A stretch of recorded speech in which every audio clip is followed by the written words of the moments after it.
Hello, wherever, whenever, and whoever you are, and welcome back to QuestJunkiesUK. Welcome back to the Humblewood. How you doing, everybody? Kogan, no, it is not a one-shot. We are playing through the official Humblewood campaign with our own twist on it from this awesome book from Hit Point Press. And you can enjoy what's going on. They have got through the first couple of chapters, and things are starting to kick into full gear here. Welcome in. Good to have you, everyone. Well done, well done. Good to have you. Thank you for finding us. Hope you can have the time to hang out and enjoy this adventure of ours. Welcome in, everybody. We are QuestJunkiesUK if you're new here, and we play lots of D&D and other TTRPGs. We've got lots of fun campaigns going on each time, through each week in and out. A couple of ones that are twice a month and weekly ones and all sorts of different things going on. And we do like to do big old charity streams. We have one coming up in November. We're going to be doing a fantastic fundraiser in the support of World Central Kitchen and all the amazing work they're doing getting food to those in those troubled areas around the world hit by war and natural disaster. Amazing work. And we are going to be raising funds for them with our regular campaigns and some very special one-shots with a very exciting slew of guests. We've got lots of confirmations coming in now. Very exciting folks coming back. Some new people, first timers coming in. Some people you've seen before. And should I spoil one thing that I'm just really excited about? I mean, you can't hint that you're going to spoil and then not spoil it. You got to do right? it. I'm just enabling myself to say it. Do it. I have to now. What can I do about it? Yeah. Exactly. On the Monday, so that's going to be November 4th, we are very, very privileged and honored to welcome a guest GM, the creator of Honey Heist, Grant Howitt, will be running one of our games. I'm very, very excited. It's going to be an awesome time. And yes, it's going to be one of his trademark chaotic one-pages. I'm not sure which one yet. I'm very excited to find out and talk with him about which one we're going to do. But yes, that has been confirmed. So very excited for that. And everyone, yes, thank you, Phantom. Jump into the Discord there if you want to see the exciting announcements as they come up about who's going to be joining us for all the shenanigans. And of course, as always, we'll have a epic giveaway, a big raffle to thank you for your donations from all sorts of awesome sponsors. And it's going to be a grand old time. Not just here, but over with our friends at Guild Superior and Folk and Myth as well. Okay, so excited for all that. Stay tuned for more news. Thanks for the follow. And let us jump in to this campaign. Now, some of you, as I see there, have come over from a certain officially licensed strategy game known as Idle Champions of the Forgotten Realms. Timely logo. I hope that everyone's doing well. Thank you for dropping on by. We have that code for the Electrum chest for you. Everyone, if you want to check it out, do jump in, grab this code for some adventuring goodies in the game that is the officially licensed Forgotten Champions of the Idle Champions of the Forgotten Realms. I keep getting the Idle and the Forgotten wrong. Forgotten Champions of the Idle Realms. That's gonna be the competing game that I'm gonna start up. So there's the code there. Jump in on that. Get that in your game. All of those goodies. And if you haven't tried it out, everyone head over to the link there. It's free, and you can play as all sorts of awesome characters from the Forgotten Realms and the lore of the Forgotten Realms, as well as awesome actual plays from across the internet. So jump in, check it out. And thanks to Idle Champions for the sponsorship and welcome in players.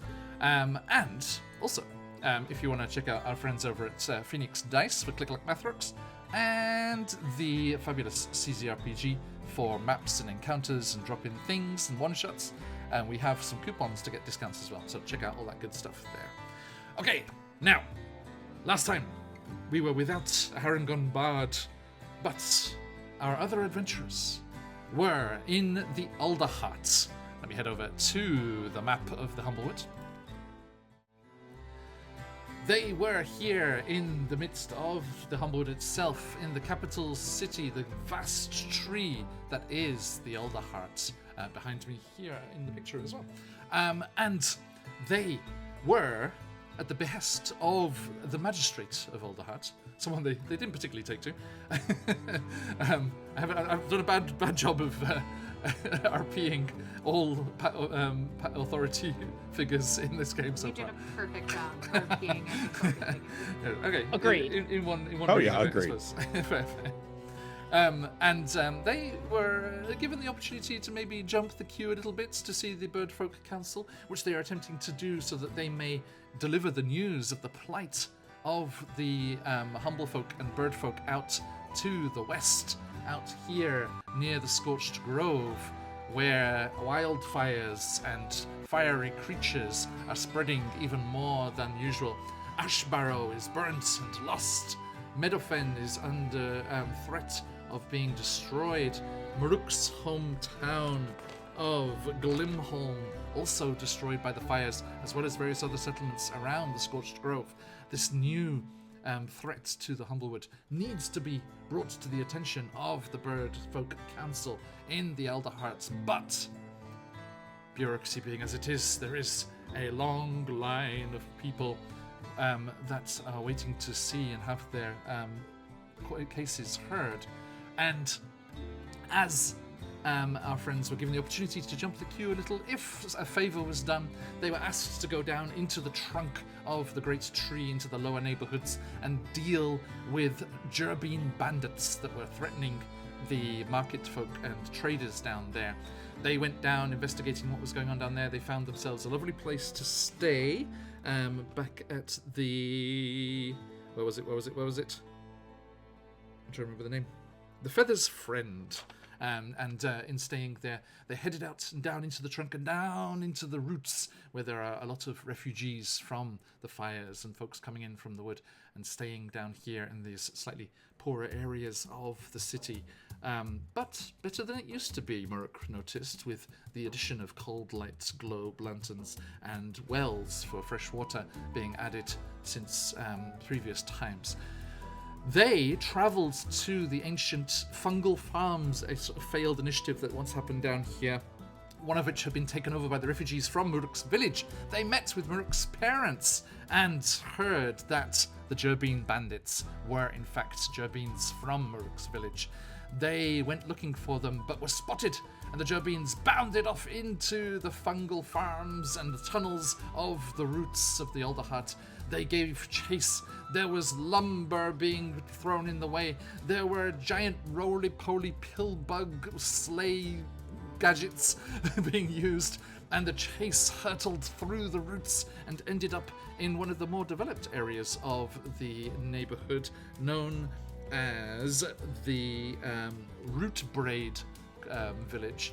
And it has been known that certain criminal elements have been given kind of a place to hide and lay up there, and they chased the Gerbines there, but the Gerbines kept ahead, and they discovered them hiding around the skirts of the elderly hedge leader, de facto leader of this Rootbraid colony, one Estra Warmheart. And it was this standoff that we return to here as we jump into today's Humblewood Trial by Fire.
And welcome back, everybody. Let us jump back in here. Let's chill out Sirenscape a little bit.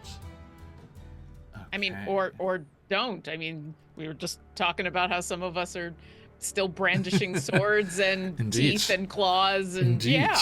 Oh, a little update as well. Astuto, Kit, you have crystals. You can choose to re-roll if you do not like how the dice are treating you. Maruk has 2. You have 2. Spoilt for riches there. As we return, actually, let's head over to the actual Alderheart map itself. And none for thistles nearby. Sorry. Hey, chat. Hey, Me chat, too. you Me should too. fix If that helps. Yes, if you have channel points, our Dream Pies, you can hook an adventurer up or a DM with inspiration. Here we are down in the roots here. So, Astuto, your blade song still kind of thrumming around you. Muruk in wild-shaped dinosaur form. You all come spilling out into this kind of open area. You see around you the relatively much brighter and like well put together image that you can see here of the Root Braids. It's a small, colourful community. It's respected here, and there are lots of storefronts around, and there's a little kind of central feature built around a well that has been put in the centre of the courtyard here. And you see the Jerbine bandits peeking nervously around the form of this diminutive but powerful-looking elderly hedge woman. And she's arms folded, snoot akimbo, glaring at you. More heavies sent by the magistrate? Purge guard? Chasing down, traumatizing poor little folks, just trying to get by. Well, what have you got to say for yourselves? Astuto plunges his sword into the ground to kind of come to a skidding stop. And thinks for a second, because this was not at all what he expected, and says, He points, and you can repave that as well. You've dug a big trench. The dirt? You want me to repave the I dirt? could break That's my ankle. things. All right, fine. Watch. And when he pulls out the sword, he'll then point at it and use prestidigitation to just clean it all up. Thank you. I appreciate it. And then he'll look back at her and say, okay, first, no, we're not Perch Guard. Second, no, we're not heavies. I happen to be very light on my feet, thank you. Third, we didn't know that they were kids when we were sent on down to come look for them. And fourth, we asked to talk to them and they decided to run. What did you expect us to do? She gestures past you. This is, if you want an image, full on Mrs. Tiggywinkle from Beatrix Potter, okay? Just got like the cap on, you know, with the spines kind of poking through it. Look. What do you expect them to do? There's a great dinosaur. Is that your pet? Where have you come from? Beyond the Crest Mountains? There wasn't a dinosaur when I said, hey, wait a minute. I say, hovering in the air. At that point, like, Maruk just, like, looks at the hedge, kind of, like, tilts the head, and just kind of, like, drops the form. So basically, it's kind of like one of those, as I take a step forward towards her, it's basically kind of like a transformation back into my regular form. Mm-hmm. Several onlookers, and there is, like, while she's a, like, kind of powerful kind of presence here, there is also people of the, you know, like the community hanging around, that, you know, it feels like, you know, if it went badly, it could go very badly. There is a sort of sense of protectiveness for this this respected leader here, if not necessarily being able to look after herself so well. As Maruk changes and Astuto's blade song finally fades, and it's the first time that he's ever really tried that out, and now that it's gone, that power that he was feeling and that confidence he was feeling goes away with it, and you just watch as he very slowly steps behind Maruk.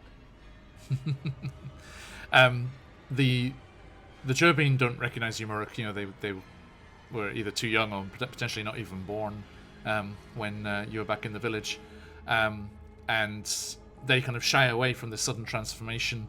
The hedge doesn't bat an eyelid, but she's like, "Well, what are we to do about this?"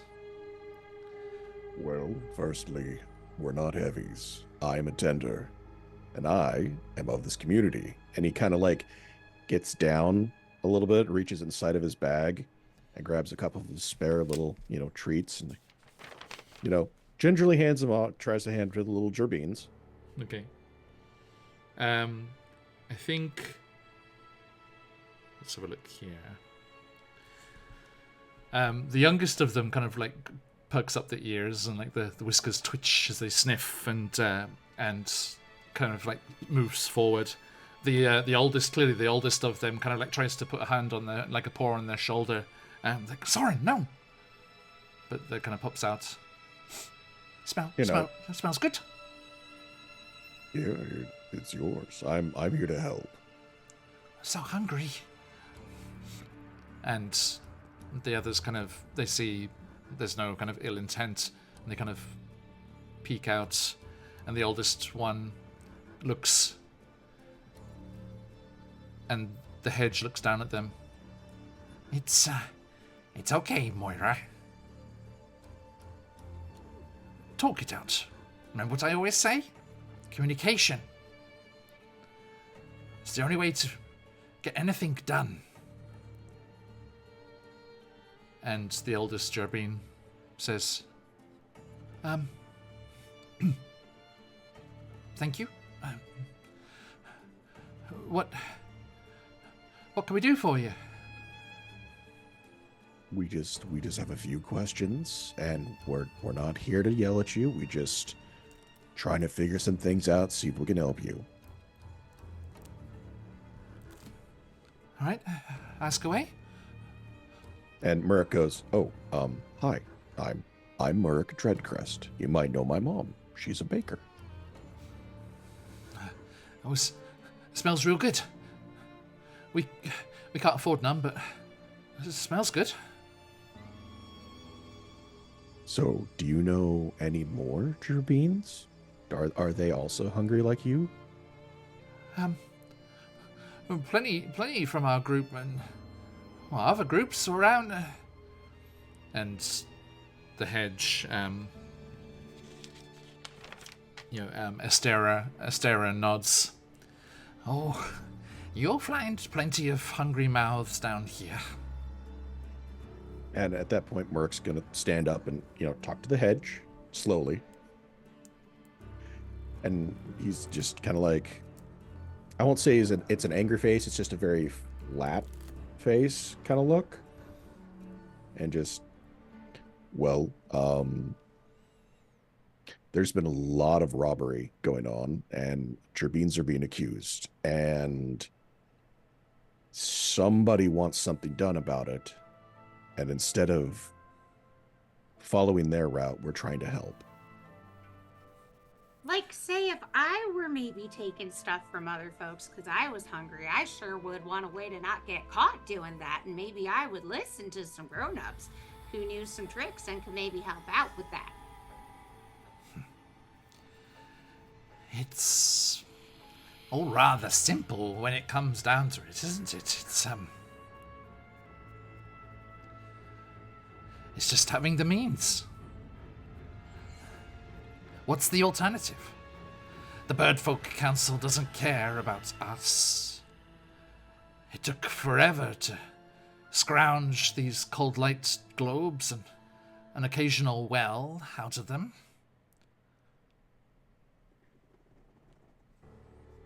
The student will kind of look around and be like, so the reason we're here is because there's been a whole bunch of fires burning whole towns, and you probably know all about that, and all the refugees.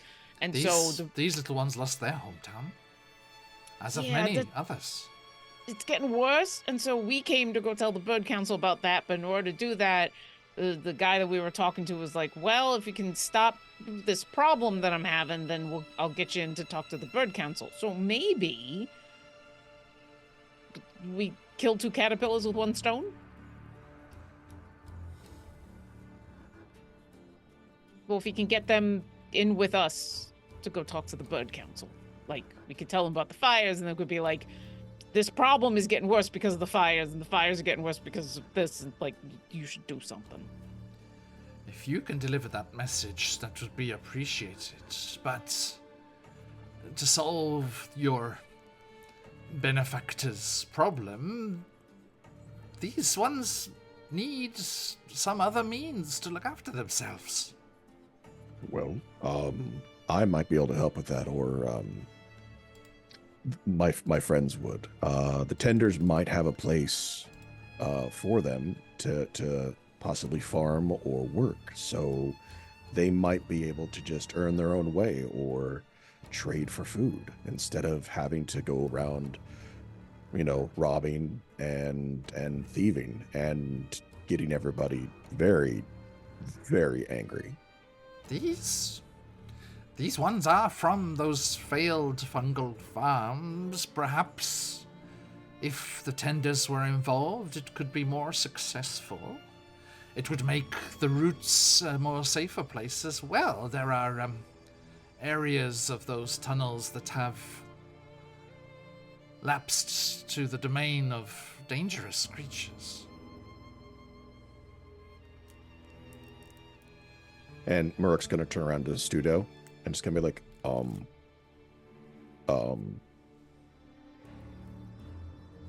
so do we bring one of them with us to talk to the tenders, or do we talk to them and then we bring the message back to the tenders? I mean,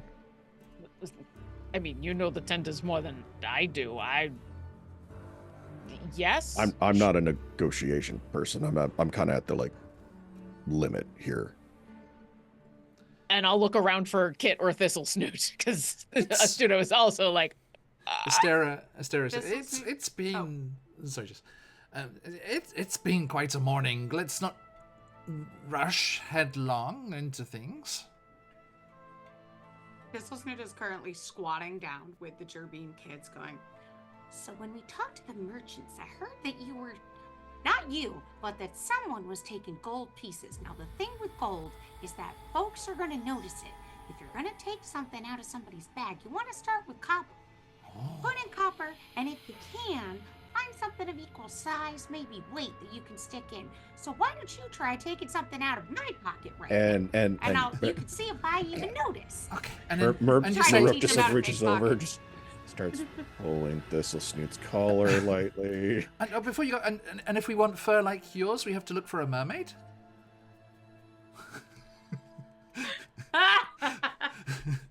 Sorry, call back to pre-stream talk. Sorry.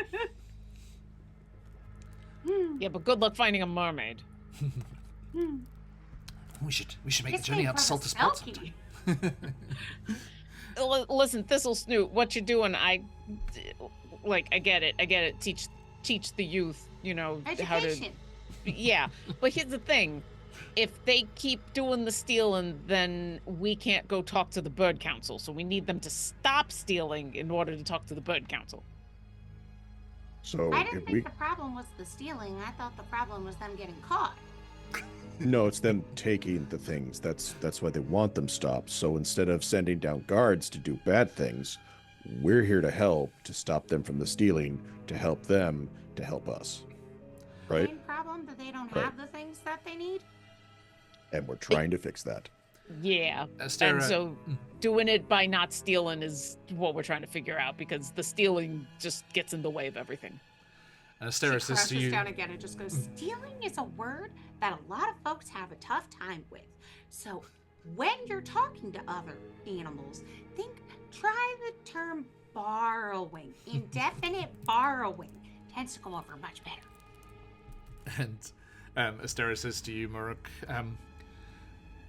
when they are ready, to send representatives of your tenders down here to talk with me, and we shall explore those possibilities. As I will do so, but please try to curtail any activities that may complicate things until then. Of course. Thank you. And then takes a step back and is like, all right. And the hedge kind of brings out like a napkin folded kind of bundle of something, and she gives it to the Gerbeans. She's like, take this for now. And remember, if you need something, come here before stealing it from the trunk market. And looks like we might have something a bit more permanent in the works.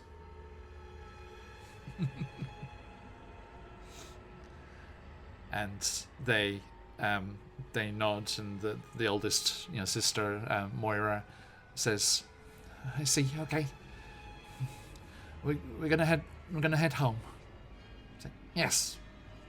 No borrowing of anything along the way.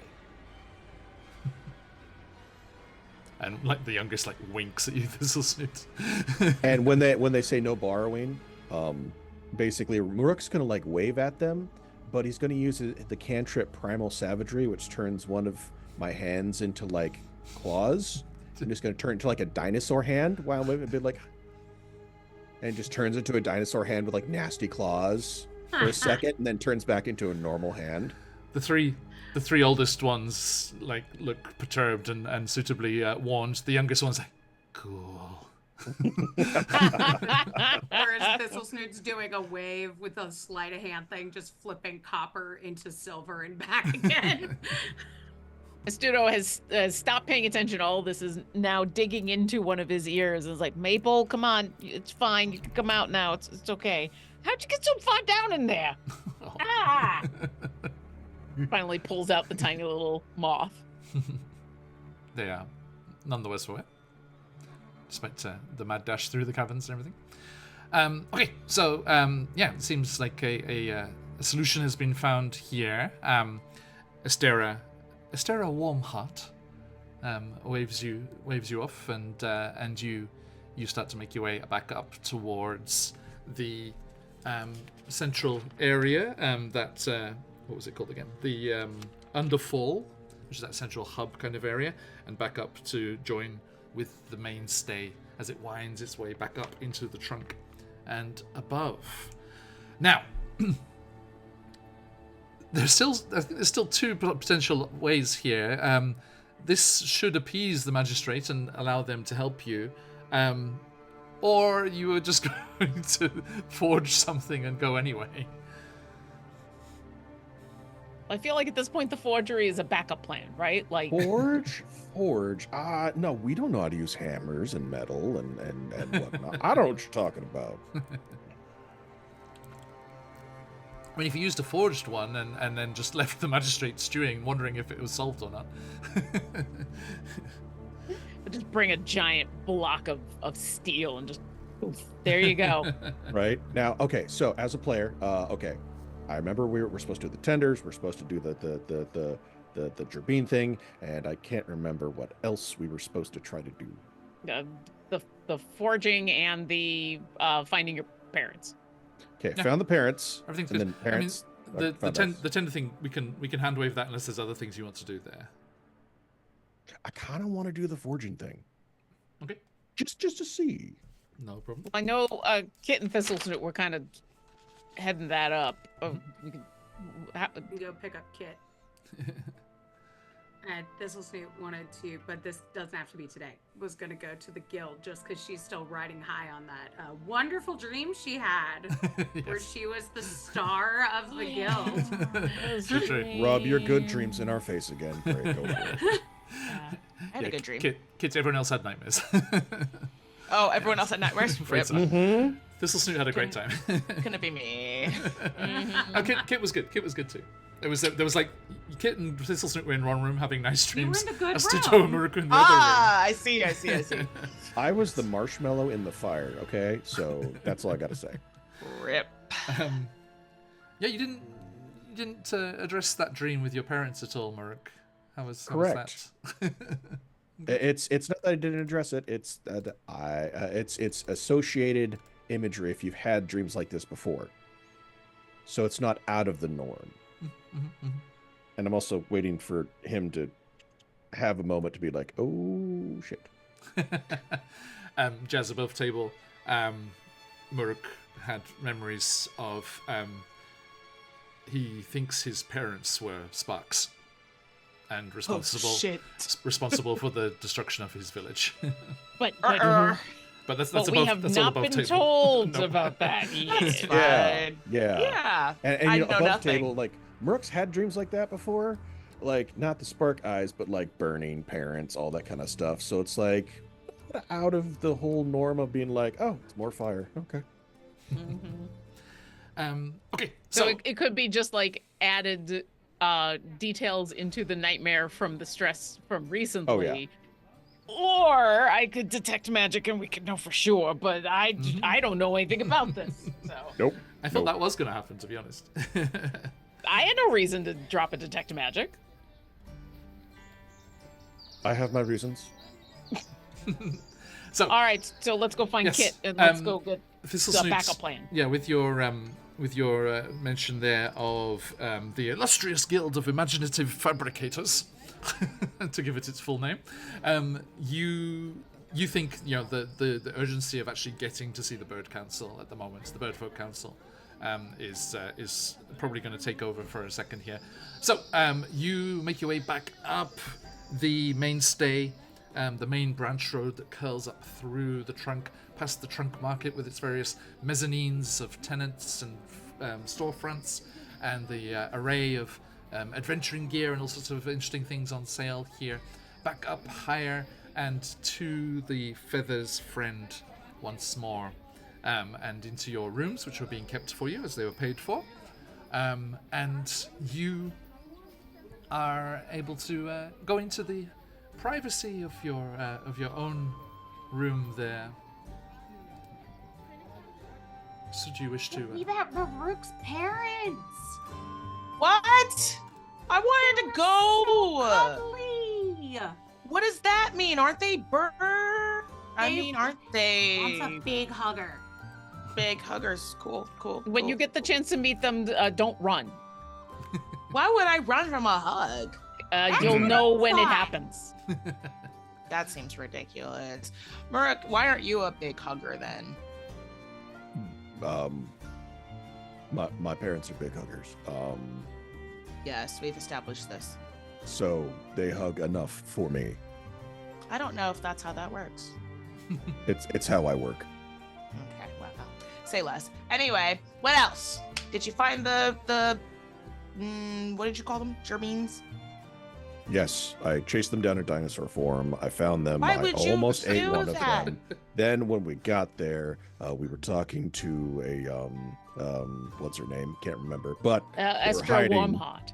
Right. Then we found out they're actually children, so I decided to not eat them or Ugh. maim them. And I turned back into my normal form, and I decided to be nice to them to give them my last few treats that I made. Really proud of you. That's great growth. I do think that you are frightening enough just as is without turning into, what did you call it? A dinosaur? Yes, and it's one of my ancestors. Kit, do you Okay. think maybe it's related distantly to the giant dragonflies you had at the Witchlight? That's kind of like where my brain is connecting to, and those aren't that frightening, but they're quite large. So, and I know like proportionately how small gerbeans are already. So I'm just like, you could have squished them. Oh no, Well, I they wouldn't ran. squish. They ran, so I needed to find them, catch them, and potentially eat them, but I didn't. Okay. So I have a couple of questions. I know that we had this conversation the first time you guys came to the Witchlight Carnival, but if Mhm. you had eaten them, what would have happened when you turned back? Just out of curiosity. I would not be hungry. I regret asking the question. Anyway, anything else? So yeah, Maruka, Well- sorry. So they were actually children. So we're going to hand over children to the council, and they're going to murder them, and then I don't know, throw them off the tree, and then everything's gonna be bad, and then we're gonna be bad guys. No, we didn't throw them off the tree. I was trying to train them to not get caught at things, and then Maruk That's a didn't much like better that idea. idea. No, that's a much better idea. Yeah. It's only a better idea if we can somehow convince everybody that they steal from to never notice that the things that were stolen, because that's a problem. It's not whether they were good at the stealing or not. It's the fact that it's gone. See, It's really it's about the stealing that I'm having an issue with. I just kind of feel like this is a moot point, a thistle snoot point. The fact is that we don't have to steal, okay, if we could just trade for everything. Well, That's not the way this world works. This world is broken. I'm Yes. not disagreeing with anything you say. So here's the good thing. They're going to stop stealing, which means we can go to the magistrate and be like, hey, we fixed the problem. Let us go talk to the bird council. Oh, well, I've been working on Hopefully. that. I hold it up. Good, because that was going to be our backup plan in case he double crosses us. Yeah, introduce them to the concept of borrowing. I thought you'd like that. Borrowing is pretty simple. It's just kind of like an IOU, Let's see the thing that you made. I'm excited. that I hold it up. I made two, actually. This one is the actual permission slip that we would need to actually get into further up on the list for the council meeting, and then this is that Tidgeon's resignation letter. All right, still Dungeon working on the Master. signature. How well are they made? I would like Kits to make a sleight of hand check, please. I mean, they spent all day working on this, so I think. Actually, I I'll think give advantage on that It's like 10 to Yay. 20 kind of thing, yeah. for time spent. Sick. What I'd give you guidance, but I don't think I was there when you were doing it. Fair. Just want to be sure. I didn't want to be like, oh, forgery, cool, rolled up. And then be Okay, like, oh, I got a that's 23. Excellent. Hey! They look Nice. very officious and Yeah. authentic. Yeah. Astudo told is you I could do familiar it. enough with documentation, and he gets real close. Maple kind of crawls out from one ear and lands on his nose, and the two of them look real close. And then I look up at Kit and go, "This is really good. I'm very Yeah. impressed." Thank you. Yeah. Well, what can I say? I'm a jack of all trades. Thistle Okay. Snoot also gets close to it and just goes, it's definitely paper. Yeah, it is.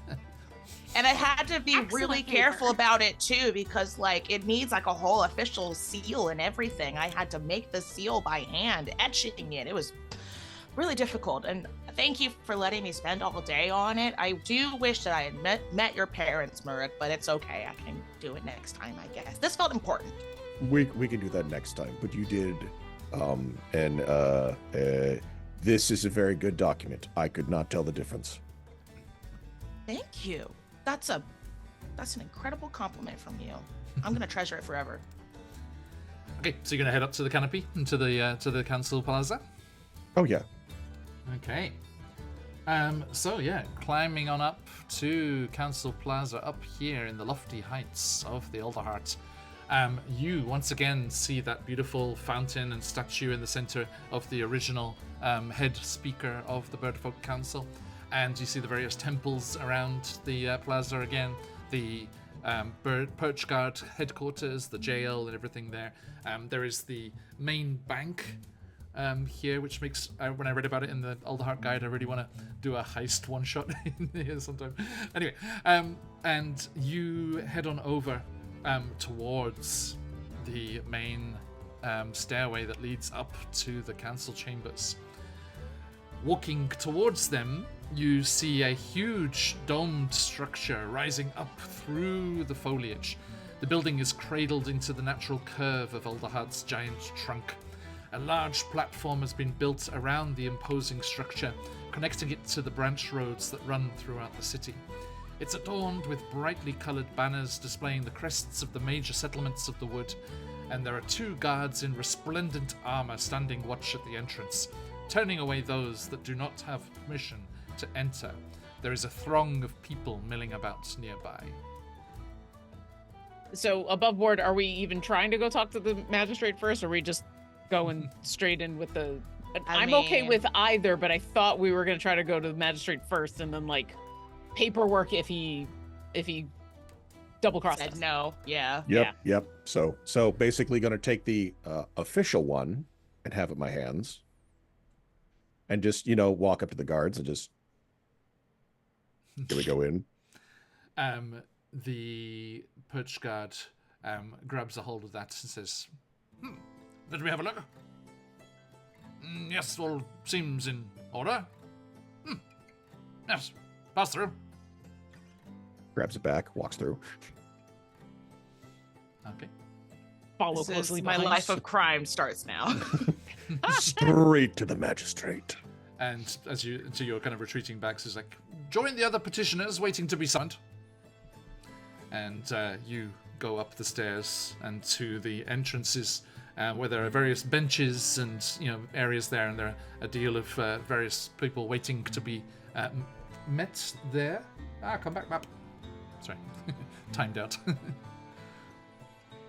Just a moment, please. And you. Let's see. We have the council chamber zoomed in here. You wait with various other folk, bird folk and humble folk alike, for what, quote unquote, feels like an eternity. While we're sitting there, okay, who's doing the talking when we get in there? Oh, I'm Maple going says to. not it. You're going to do the talking? Oh, yeah. Voluntarily? Yes. Thank you. Uh-oh. Okay. We should prepare a backup plan, just in case. I think I could probably charm them a little bit if I wink, but I don't know if there's anything other than that. I have no other backup plan except to be back behind Maruk, so I'm good to. Like when I played drums as your backup? No, that's yes, kind of, because that was very supportive. But when I say backup plan, I mean just in case Murk says something that makes us get thrown in jail. I won't let that happen. I just start ruffling through my pockets for the pixie dust I still have, just in case I have to make an escape. No, Ludus, when I said there was combat, it wasn't here. See, you told me there might be combat. I thought I would pick the time and place. I mean, you're not wrong. That does seem like how combat might work, actually. Falls within the restraints. Don't try to control my bloodlust, okay? Smash cut to much later. So, John, how did the channel's second ever TPK happen? Well, they took on the entire perch guard. It would not be a TPK because I would be floating away with my pixie dust. Thank you. Bye. So we have some time. So Thistle Snoot, hearing that we need a backup plan, is going to use some papers and detritus, feathers and garbage from the floor, and just start crafting signal whistles. Okay. And be like, I think we need some signs and some codes. And just hand out signal whistles to Wait, I everyone. love that. I'm gonna sit down and just hammer out an entire secret language. And this is how we know thieves can't. Nice. And then also just start making files. Thistle Snoot has no proficiency in thieves' tools, but since the idea of being thrown into prison has come up, she's just like, well, I need a way to get out of there. So... That's it. Okay. Astuto is going to completely misunderstand everything that's going on, and after we've been sitting there for 10 minutes and he's been furiously looking through his book, and every once in a while he kind of looks between his eyes at Maple and that no, that one no. Oh, okay. Maruk, is it okay if I touch you? It's a good thing. But you're being very quiet right now, so I can't quite tell if that was an okay or not. Nope, you still. Can't hear. There we go. Yeah, sure. Heard that before, but okay. And Asuda's gonna gently tap him on the shoulder, and I'm gonna cast Comprehend Languages on Maruk. Okay. I will ritually do it. So since we're here for a while, no problem. you get to watch me do the whole rigmarole, and then I go boop. Okay.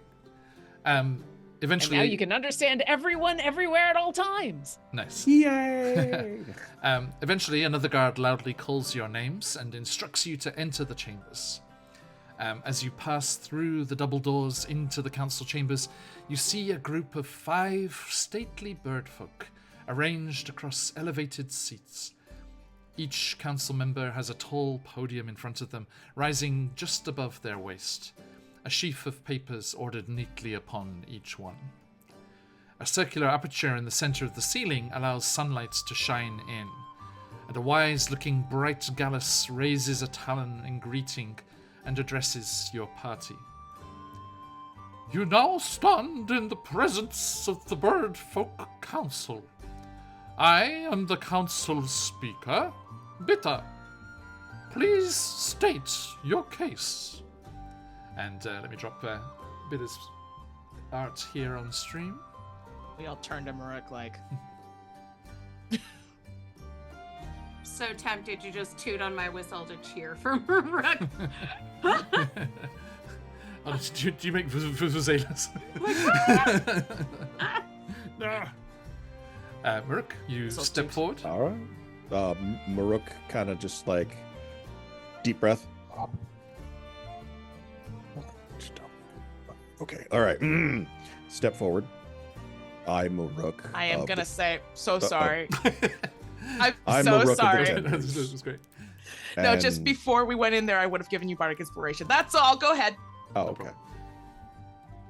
I'm a Rook of the Tenders, and I'm here to tell you of the fires that are spreading. We have lost, okay, above table, it was Ash what? Ash Barrow. Yeah. Ash Barrow, okay. And We've then lost- the other place is in danger. Yeah. We've lost Ashborough. It is consumed by flames. Numerous other places are being encroached upon, and our water system near here, maybe a day or two, is being corrupted somehow from the spreading fires. And then he just kind of like grabs a Studo, just kind of like, and my friend has a better explanation. We Tell him about the mud. We are aware of the spreading fires, but you must understand we have a much more pressing concern closer here to the Alderheart itself. Which is? The Bandit Coalition. Their swelling ranks and emboldened attacks upon those traversing the wood. So you know that the reason that there's more bandits is because there's a lot more people who suddenly don't have a home and they're turning to banditry. So if you fix the problem with the fires and the people not losing, or the people losing their homes, there will be fewer bandits.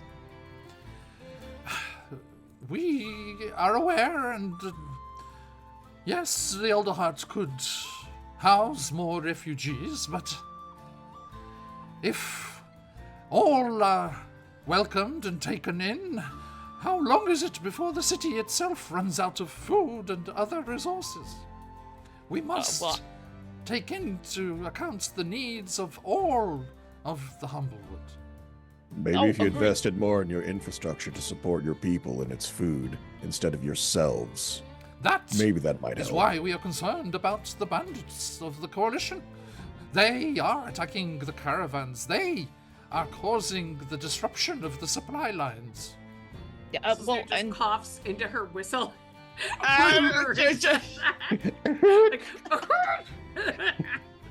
well, and once again, there's more bandits and they're doing more banditry because there are more people who've been displaced because their homes have been set on fire and the fires are getting worse and more people. So if you help us stop the fires, then people won't have to be running from them and turning to banditry in order to survive. And so really, if you want to save everybody, you got to stop the fires. That's why we're here. That's the root cause of everything. Fun. You can see Kit's face becoming more and more thunderous as this goes on. So if somebody doesn't resolve this, I'm gonna start saying stuff. We've already helped resolve at least part of your bandit problem here. we've stopped the Gerbine. Gerbine. Yes, we stopped the Gerbine. We've solved that problem from the local markets being stolen from. Within the Older Heart itself? Yes. Oh no. This just goes to show how great the problem has become. Okay, I think that might be enough. Listen, I'm new here, and I kind of get where what might not be my business. However, I can tell you Welcome to that our fair, Humblewoods. I do not think it's fair, actually. I think it's kind of gross. Yeah. Oh, here's something. I come from a place where we don't have a system of what did you call it? Money, metal favors? What did you call it? Whatever that is. And everybody is fed and everybody has homes, and it's not an issue, and it hasn't been an issue for a very long time.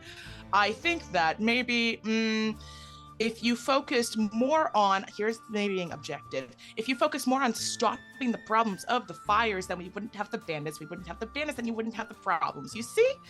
Do you see? It is a vicious circle, no doubt. Yes, it is a vicious cycle. So, I would like to say it's not a cycle. It's like an A to B to C. It's fires beget the bandits, which beget the stealing, which beget all the stuff. Which limits our abilities to deal with the fires. That's the circular part. It doesn't limit your abilities to deal with the fires, because if you had just provided the resources that these people needed, then you could spare more people to go deal with the source, the source of the fires. We haven't even gotten to that part yet, because you're kind of really all up your tails with rage that is actually your problem. It's like your fault. So yeah. Also, the fire is eventually going to reach the tree, and the tree's going to be on fire. Exactly. If you keep ignoring this, by the way, I really don't think that any problem is more important than the destruction of your world. And maybe that's just me, but I kind of have been there, done that. It's been kind of annoying. And being stranded here has been the worst. So as a refugee myself, I can promise you don't want to experience that. There's a way to fix that. I see. Yes, well. What they said. Thistle Snoot at this point realizes things are getting a little out of hand, and I think we have it well in paw. What are you talking about? I think both. I think both are true. As a member of the illustrious guild of artificers and crafters in good standing, my name is Thistle's new Whisker Paws. How much will this cost? I'm not paying them money. Hang on. Okay. How much will it cost for you to... How much do you need to do the thing that you need to do? It is not an issue of financial resources. It is the... It's never. It is the necessity of... But how much will it actually cost? It is the necessity of dealing with first things first. You see, the coalition has come under the leadership of a fearsome general, one Benner Seridan, a servant, used to be in the employ of one of the humble folk colonies, I understand. They bear no love for the Older Hearts and the folk here of the Humblewood. I can't imagine why. And,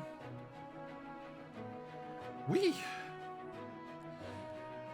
as I said, are aware the tenders are looking into the Scorched Grove and the goings-on there. We have commissioned studies at the Avium as well to look into the arcane nature of this threat. And,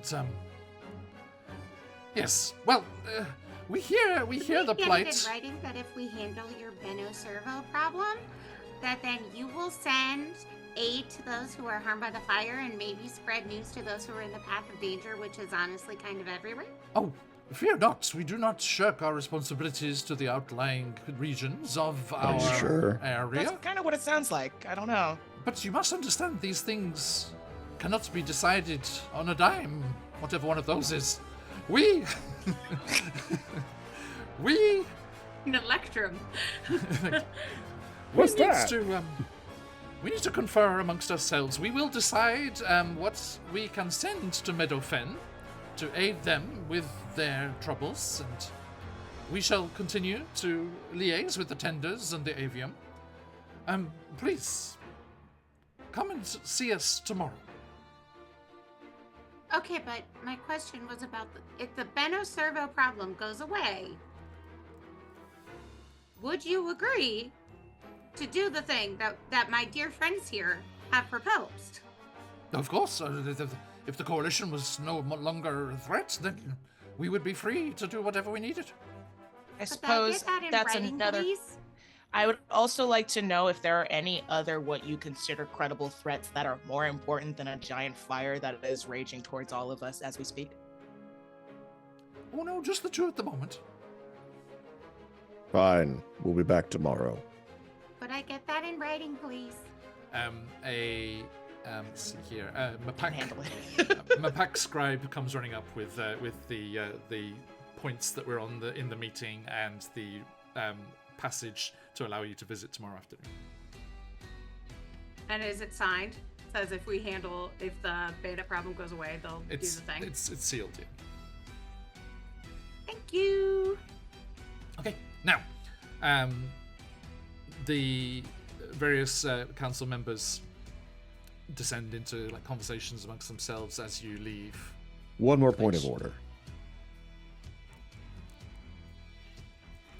Hands his hold up to Kit. Can I get that other document?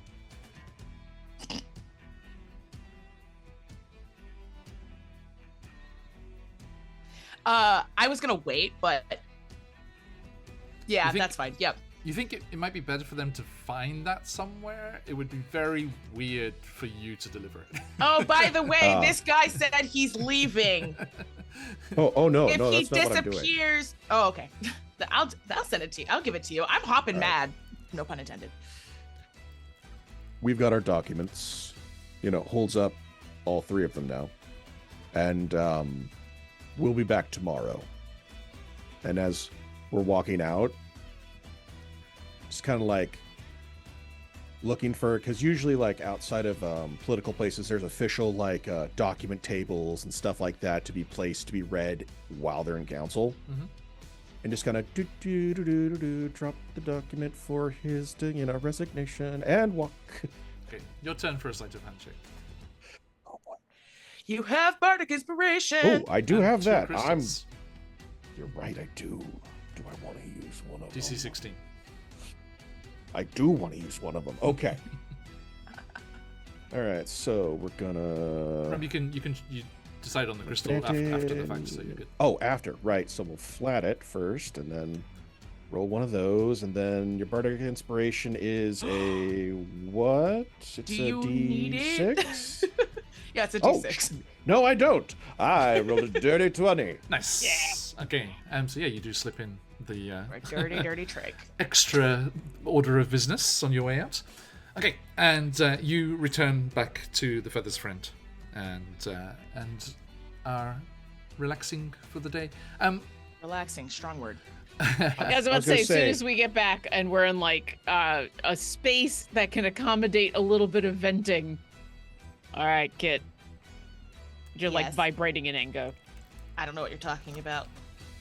Your foot is doing the thing when you're really angry. Have you had the cappuccino? No, what's a cappuccino? Oh, are you talking about the delicious thing that is really super frothy and just sits in your mouth and then makes you just kind of yeah. I kind of needed it if I was gonna do the whole, it's not forging. What do you call it? Just drawing really good. Anyway. Creating documents out of thin air. Yeah, look, here's the thing, guys. I think you're really cool. Art by learning from a master. Master's a strong word. I don't know if I like that word. They're just kind of terrible. You guys are great. I want to go home. We literally, if we knew how to send you there, we would. No, I know. I understand being homesick, right? I do. But think of it this way. You do have a home to eventually go back to. right? I don't know. And for now, It would take a You- lot of tracking down, to be honest with you. They could be anywhere by now. right? The fact that they but- haven't come back for me is something I don't like to think about. Well, Greg. maybe it's not that they are not coming back for you. Maybe they thought you wanted to stay. This might not be like a malicious thing. That might be just a misunderstanding, and that's why they haven't come back. Well, I don't want to stay. Everybody's mean here. People decided they don't like a certain person because they turned their daughter into a I can't even remember what happened. They put them in jail, and then that just has to be okay because this other person is in power. And this other guy is like, oh yeah, I will move you up the list and cheat everybody else out of their own problems if you take care of this problem for me. And that's not necessarily a favor. That's just being awful and terrible. It's hag behavior. Do you know what a hag is? Yes. Okay, yeah, it's hag behavior and it's terrible. And I then agree. this whole situation is just like, why are they so up their own tails about whatever this bandit situation is, even though it's like, I suppose I just don't understand. And I don't understand, and it's like everywhere I go in this world, I don't understand. I continue to not understand, and then for some reason that just has to be okay. Astuto and Maruk, you do have an insight into their opinions about the Bandit Coalition. In the early days of the Older Hearts, the Bandit Coalition made a massive attack on the city with big catapults throwing big flaming projectiles, and there is a huge history there. Oh shit, what did it get us into? Well, I I get was like, that. oh, it's just children. We'll take care of them. This isn't your place. We understand. It's all foreign. You don't understand what's going on. You don't like what's going on. I get that.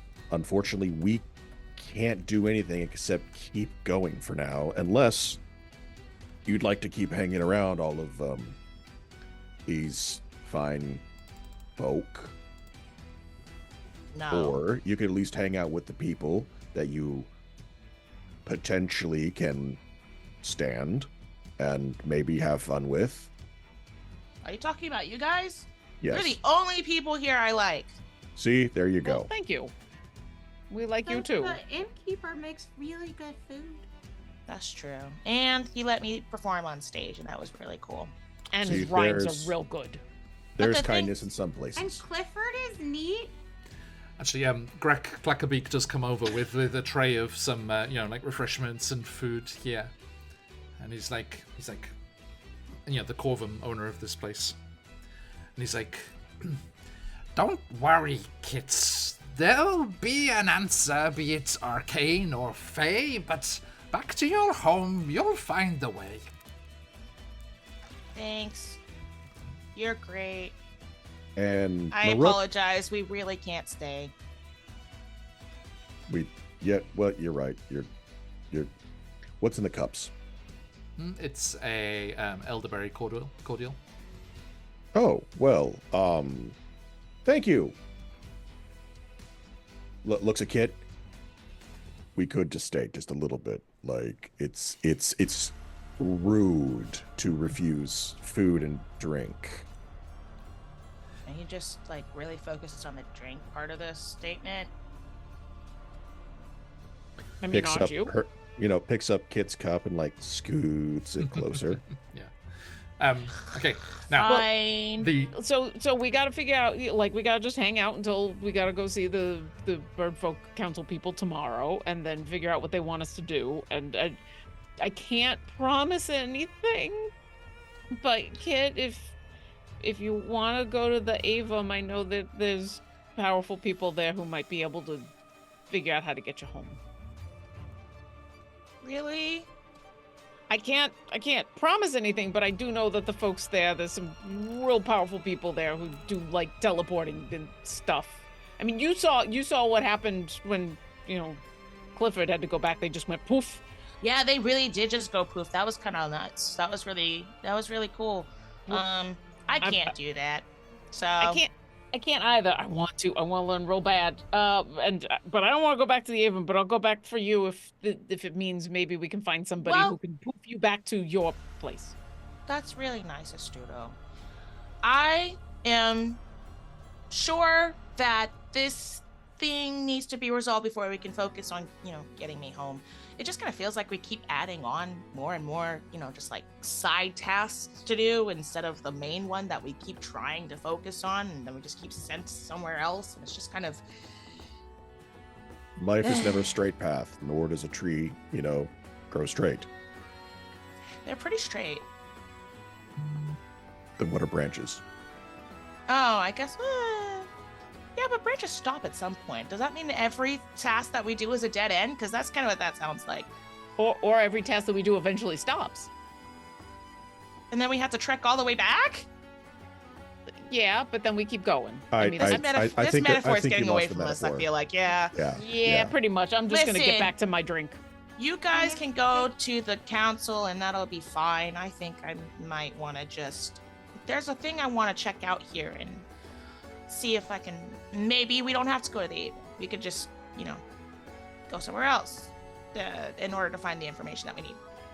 Well, if the Avon ends up not working, maybe we could ask a friend that I know. She could build a rocket and maybe shoot you home. What's a rocket? It's like it has fire and it shoots you up in the air. And you were in the air, so we could just send you flying wherever you came from. Here's the thing. I don't have wings. I can hop pretty high, but No, you just hang on. To the rocket? Mm-hmm. She's really talented. Okay. Or we could not add more fire to the equation and go talk to magic people. Or both. I mean, let's assume that by the time that we're talking to all these people, that the whole fire situation is all fixed, right? Like, it's all gonna be That's kind better. of my hope. I mean, I also kind of feel like Thistlesnoot wants to go see this friend. So, whatever works. Well, I mean, it's just if it happens to happen. I mean, Hath says that we just wander where we wander. And maybe your wandering has brought you to us, and then if you stay with us, you'll wander where you wander. Well, listen, you are way more excited about seeing your friend than I am about going to the Avon, so I'm more than happy to go to your rocket before we go to my school. That sounds good. Before we go anywhere else, do we want to talk to the tenders tomorrow, or do we want to deal with them after we've talked to the council? We should talk. I don't trust that council, first of all. How about... Oh, wait. I was going to be like, how about I go visit the tenders? But I don't know the first thing about that. Well, I think we'd all go. Council? I don't want to go to that council. I'm not stepping foot in that place. All right. But we can all go talk to the tenders. And I can't... What was the thing that... Do you want some help with whatever it is you gotta do? I kind of heard that this tree is the place to go if you want to find out information on stuff. So I was kind of hoping they would have a library or name them of stuff that we could look into to maybe see where the Witchlight Carnival is right now. And maybe I can, if I find a way there, I'll know where to go. Muruk, one of the biggest archives in the city, is in the Tenders headquarters. I was going to ask that also. I was going to ask, since the matter is going about, do I think that the pressing matter to talk to the tenders is very more urgent than talking with the council? Or talking to the tenders about the kiddos. Well, the what we were just talking to them about and their decision about, if they're actually going to do what they say they will. Just as I said, to come back tomorrow and talk to them about their decision. Mm-hmm. Or is it more, we wait for that, we can go talk to the tender, like, my hierarchy of my brain, what do I feel is more pressing? At the moment, the more pressing is dinner and sleep. But it's that late in the day. Okay. yeah, after everything that's happened. Journeying through the city, and climbing on like the full length of the tree twice has been quite a thing. So A long rest. So yeah, that'll be on the cards there. You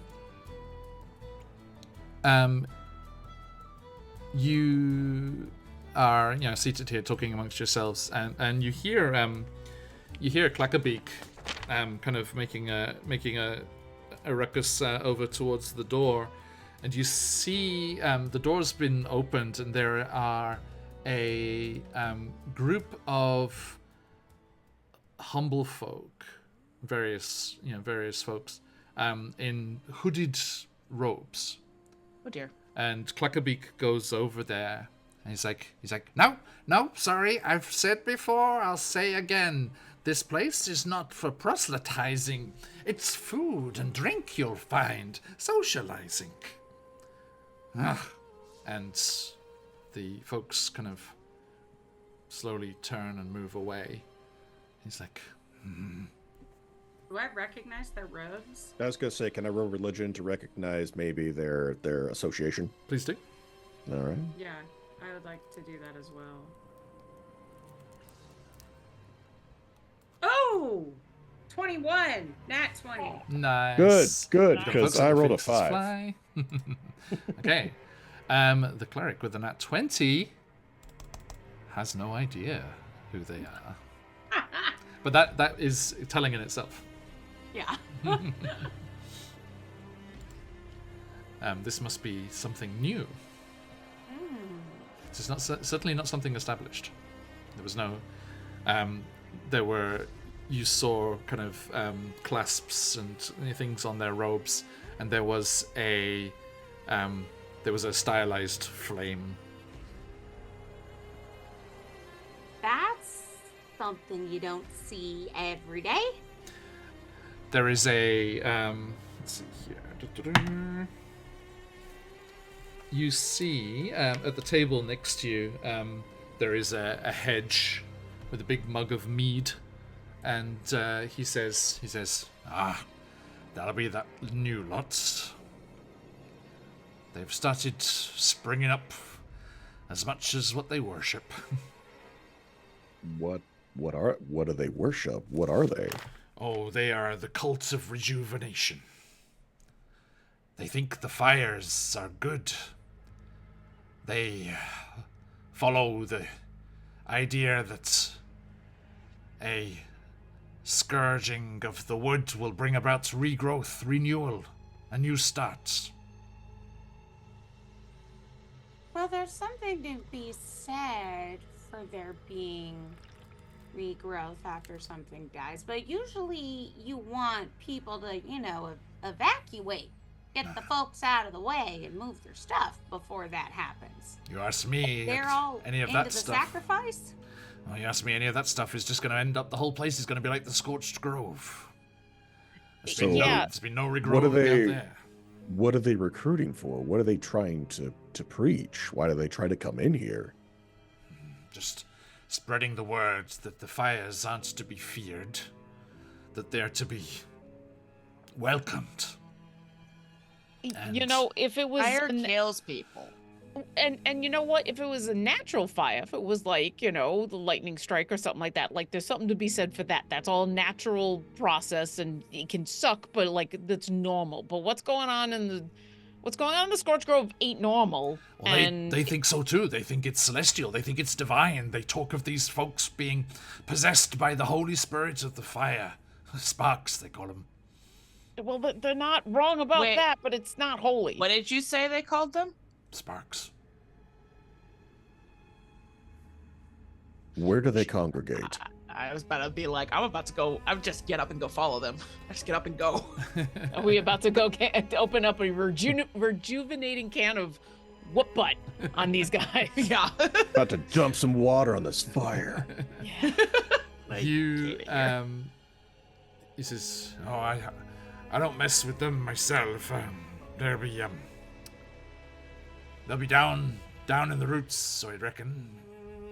Humble folk, so not up top in the canopy. They don't have official temples or anything. Not yet, anyways." I'm gonna give Maple a little bit of a scratch and whisper to her, "Hey, go follow them, will ya?" And Maple is gonna fly off and try to go out the door and try to follow and see where they've gone for the moment. Maple does that and is kind of up above the crowd, kind of desperately flapping to stay aloft. And They technically have a fly speed of 60 feet. It's just but the it's most ungainly fly. not graceful at all. Yeah. No, it they- is absolutely somersaults, and Yeah. you think at any moment this moth is going to fall out of the sky, you- but they're going fast. Can you see through them? I wanted can. to. Oh, sorry, go ahead. No, go ahead. I just wanted to say that I wanted to follow them to see if I could catch up to Yep. them. Yeah, you're Okay. definitely leaving. You're just grabbing your stuff, Okay. and Maple was just sent off first. Yeah. Okay, cool. Yeah, cool. just to kind of give us a direction to go in. As long So as they can- stay within 100 feet of me, I can communicate with them telepathically. And Mm-hmm. as a bonus act, so actually what happens is we're gathering up and Maple goes off. Hey, Thistle Snoot, you okay if I grab your shoulder for a second? I'm gonna try something. And I Sure. grab hold of your shoulder, and you watch as my eyes go completely white, with like little pink and yellow swirls Mhm, mhm. because it's Maple. And as Maple zooms out through the no. door, you see, you can see Yeah, and the, I will looking through their senses. you see the cultists moving off down the branch road away from the tavern, and you can see people giving them a wide berth, quite gentle, so it's pretty easy to keep tabs on them. And Maple, being outside, is the first to hear a booming sound that echoes through the tree. Tugboat. And humblefolk and birdfolk alike look up and panicked and start to gather their things and move quickly. And Maple kind of looks around and realizes they're not the only one flying, as you see Perch Guard leaping from watch platforms and places above and gliding down through the open space as bells start to sound and the alarm and startled cries of folks go up all around. And at that moment, the four of you, leading Astuto, slowly arrive at the door as well. So kind of Astuto, you can bump back into yourself, and you see that people are starting to move very quickly up and down the branchway here, and you just hear from various points, "What's going on? I don't know. What did you hear? I think there's an attack. There's bandits. It's the bandits. It's the coalition. It's the coalition." And you can see Perch Guard as they're gliding down. You can hear them saying, "Everyone, go back to your homes, back to your places. Take cover. We shall deal with this." Hey, are we still following the cult, or are we going to do the bandit thing? I'm following the cult. I don't know what you guys are doing. I don't think the bandits are a threat. I'm happy to go either way. I'm assuming the cultists are not going in the direction of the bandit attack. Or are they? I mean, they're going down Are they? towards the roots, and everyone else is going down as well. Okay. Well, the cult. I think the cult will be there, but the bandits are now. Yeah. I don't even think it's bandits. Well, we can find out, and I'll grip Thistle Snoot's shoulder again, and I will have Maple change course and go follow the closest perch guard to go see what's going on. As Like, we man, if only we thought to slap something on the back of one of those cultists so we could find him later. You go rushing down only along any the of us branch were a road. hag and could do that. You go dashing down the branch road, avoiding people as they kind of come streaming past you. Those going back up to the canopy, to the boughs and their faces there of residents. And this citywide alarm is sounding, and the Perch Guard aroused and gliding down from their various posts. Following the commotion, you see there's a great deal of movement around the northern entrance to Alderhart as you go down. And there, as you said before, there are shouts of bandits from all around, and something about a merchant caravan arriving at the city but under attack.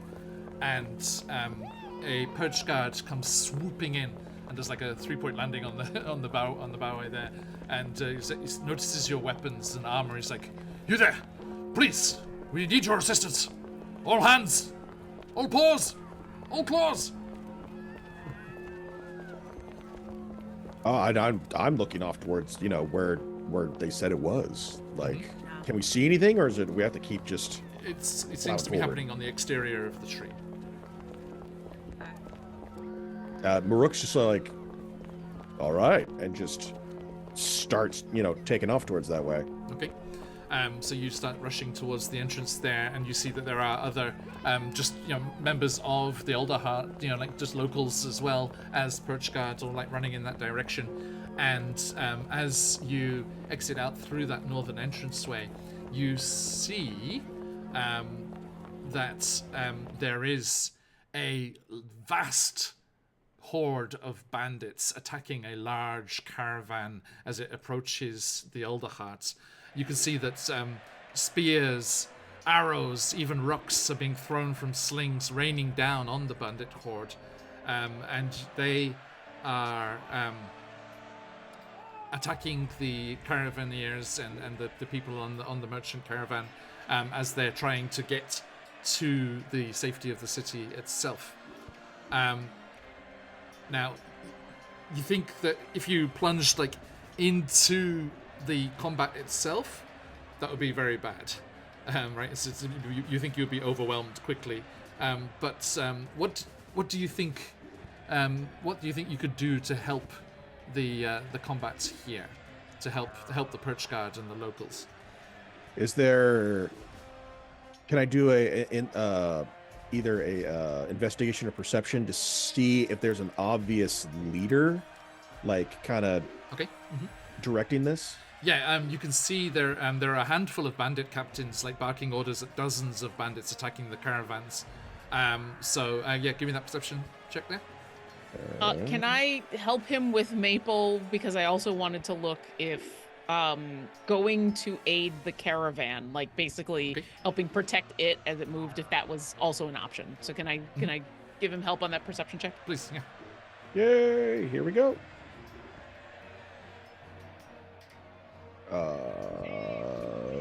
15. Okay. You see there doesn't seem to be one single leader. There just seems to be these various captains in charge of the various groups, all attacking from the wood itself, as the caravan desperately tries to get to the tree. Can I use my slime slinger to shoot some sticky slime on those bandits and keep them from getting to the caravan? Yeah. Please give me, it'll be your dexterity plus proficiency, because you made it, so you're very proficient with it. Yeah. I'll just. So what's do that? Plus 4. Yeah, I'll do it as a sleight of hand check. Okay. 17. Nice. Yeah. Who are you aiming for? A big cluster of bandits that seems to be using melee weapons. Okay, yeah, you use the slime slinger to bog down some of the attackers and stop what's going on there. Okay, Kids, what you doing? I was thinking. I think I would also like to... So ignore the pirates that got here somehow. I know, for real.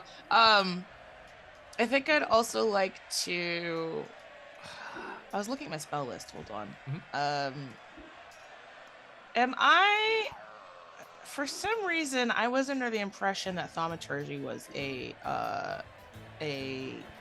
bard cantrip. I'm not seeing it on my list. No, it's not. It's for you might have thought that if you played a tiefling bard a lot, because tieflings get it innately. As a bard, you just have the lung capacity to be very loud. Exactly. You don't need no thaumaturgy. You've got stage presence. I mean, I might do that anyway. Yeah. I think I'll probably try it anyway.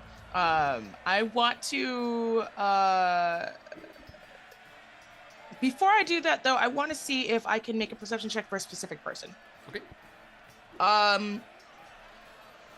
I'm forgetting her name, but the Vulpin bandit that, might have slunk away, last time. I want to see if I can spot her. One Frey Meriden.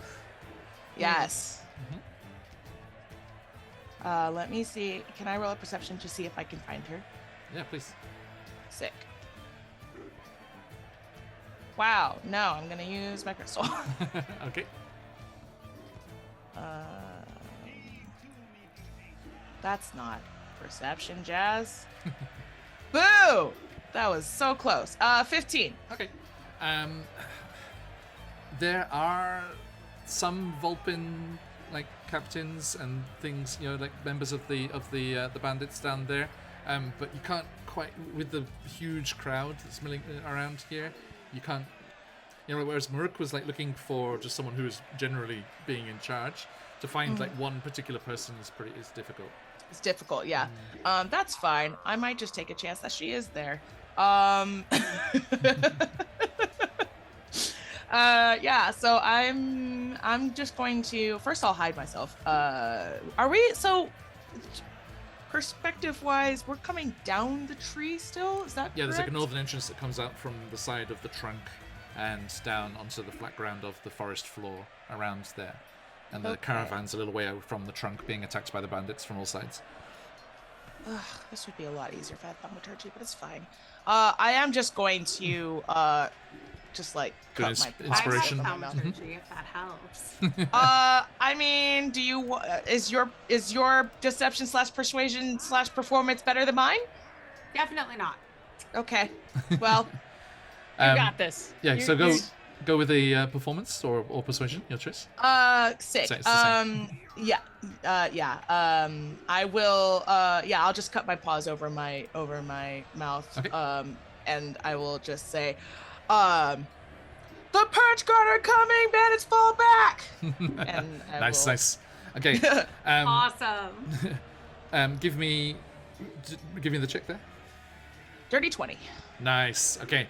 A bunch of the bandits closest to you hear that, and they start to move and fall back, and you see that kind of creates a domino effect that some of the captains catch on to that, and you see that laden with the spoils of the raid on the caravan, the bandits struggle to fight off and away from the actual perch guard that have arrived, and they begin to retreat. A victorious cry goes up from the trunk of the tree, but the captain of the perch guard that has emerged and led this first defense here gazes down at the scene below, and they are leap up onto a big kind of trunk part of the tree there and shout out to everyone that's come with you. And it's like, "We have wounded down there." And she's like, "Send for the healers!" And you see that the bandits, taking all that they can carry, have fled into the northern forest. And the scene left in their wake is one of broken merchant carts and wounded people. There are some captives stuck in the slime from Thistlesnoot's stuff there. And there are a bunch of bird folk and humble folk alike that have been injured and are frightened here. You kind of go down with the defenders and start to help carry the injured up to the tree and help, shocked travelers that were with the caravan there. And that same captain, she jumps up onto a raised part of the tree, like a little branch sticking out, and she says, "Cheers for the hydrate." And she says, This cannot be allowed to continue." The captain shouts and swings up onto this nearby branch to make herself visible to the crowd around you. "These bandits strike at our home, our livelihood, and the safety of all of us here in the wood. I say, no more. The time has come to stop this menace once and for all. Who's with me?" And there's a bunch of the defenders and stuff, and she points. "How about you? You have helped us this day. Let us put this to an end." Astudo pulls out his sword and holds it up. We do have in writing that if we help, then they'll actually help with the folks affected by the fire. So, yeah, I'm in. I have a question. When you say get rid of this problem once and for all, elaborate. No elaboration. Merc turns around to Kit and be like, "Murder. He means murder." Yeah. I was just kind of hoping that wasn't. She says, "We will capture where we can, but we must follow them. Look," and you can see like laden down with all the stuff that they had and like the speed with which they were going. It's pretty clear which way they went. So more maiming than murder. "We can find their base. I'm okay with maiming. We can find their base and put a stop to this." Come on. Are we attacking along the way, or are we just following? They've got a head start on you as you were trying to help the wounded and things here first. So you're just kind of following their trail into the forest. Well, the reason I ask is because if Astuto thinks that we're trying to overtake the ones that are running, he will go into his blade song and get 10 more feet of movement, and we'll catch up. Yeah. But yeah, Maruk? So, you said there were some stuck in some of the slime. Uh-huh. I want to go get one of them. Okay, eating is not maiming. I just feel like I need to remind you this really quickly, that eating is not maiming. Eating is murder. You're welcome to, but like I said, let's keep things moving. Yep, no, okay. He just walks up and like, I'm guessing they're stuck in some way and they can't really move. Mm-hmm. And so Merc's just going to walk up and just like take one of his clawed hands, just kind of grab a hold, get real close, and, you know, just kind of lean in and be like, where's your camp? And I'll let you live. The perch folk guard comes down and is like, yes, I have this. you're about to get arrested, Maruk. It's like, no, I do, thank you. Yes, speak you.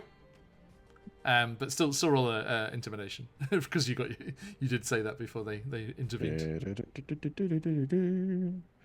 Intimidation. Here we go. I'm definitely going to use my crystal after that. Please do. You still have bardic inspiration? Oh, God. Okay. Or has it been 10 minutes? Has it been 10 minutes? More than 10 minutes.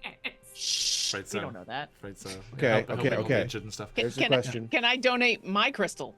I was going to say, I've got one more left. No, you've you've used two already. Damn it. Sorry. Okay, well, that's a... So can I donate mine? I guess. It hasn't happened before, but why not? Okay, cool. My crystal to you. I want this intimidation to go off. Oh, God, oh, God. 3 times the charm. Okay. 12. Okay. I mean, they're outnumbered and terrified, and you know they've been defeated here. So Stuck. So they're like it is to the north in the forest, palisades around tents, cabins. What's the safe way to get there? Just follow the trail. There's no traps. What? They're not like actual terrible at bandits. They're not real bandits. They're just scared people. There's a little bit of both, but yeah. Well, yeah, I don't know about that fox lady. Yeah. Yeah, Maruk's like gonna talk to Kit while still looking into the eyes of the person to be like, you never underestimate your prey. I never underestimate Captain Meriden. She'll have you. Good. Stands up. Well, I think I know where we gotta go. Okay, let's go. And I'm gonna start. So, you're joined by a number of bird folk and perch guard and folks from the main Alder Hut here, who are anxious to put a stop to these raids. And you start to make your way through the forest, following this trail. Easy enough to follow. They were being very brash and sloppy as they just ran away with what they could steal.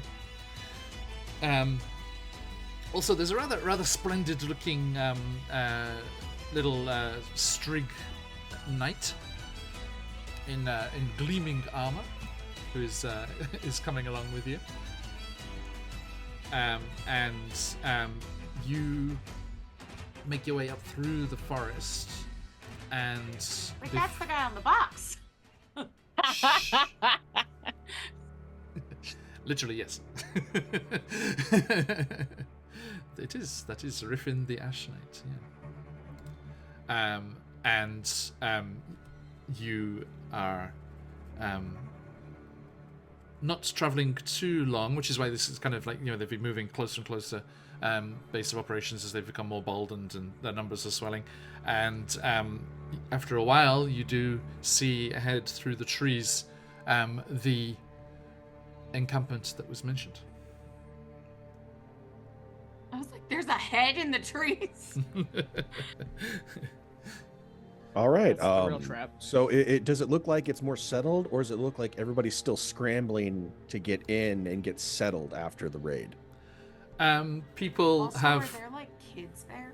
No. Like, Yeah, does I this was look about to a say, community? No, this is definitely We- this is like a raiding base. Okay. Okay. Yeah, definitely. Are you gonna scout it out first, or are you just gonna the poach guard and things just wanted like full on assault? It's like, "Gah!" No. I'm gonna tell them just like quietly a bit, like, just give us a minute, but we need to find out what's here. Okay, And Maple. Yeah. You want me to send? Do you want me to scouting party? yeah, that was the idea. Did your Okay. fluffy friend? So yeah, once again, as Tuto goes, those white eyes, and Maple kind of Yeah.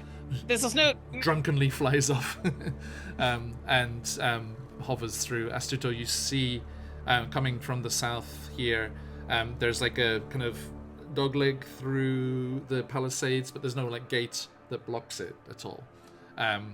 And you can see there's like a couple of towers, like watchtowers there, and a few tents and a cart stopped there, and then there's like a fire pit and fallen logs and things around there.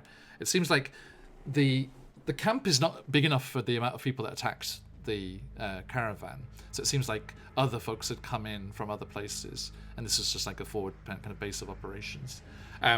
You see the ones that had retreated and escaped with the stolen stuff back here, and you can see Mapaks and Jerbeens moving around. Do I see the captain? Not at the moment, no. Okay. So while Astuto is all warged into Maple, he can't see or hear anything from himself, but he'll start talking and like describing what Maple is seeing. So I only mention that because I don't think he's mentioned that this is how it works. So if you ask him questions, it'll be like he's ignoring you and he's just going, yeah, so there's this here and that, and I don't see the captain lady, and there's a whole bunch of tents, and he's just going to describe everything that Maple's seeing. Yeah, and you can see that these other people that have come in, they're kind of camped around the outside of the main building, or the main camp. Is there any place that looks like it might be the captain's tent? Yeah, there is. Captain's building. There is one larger, square tent. Yeah.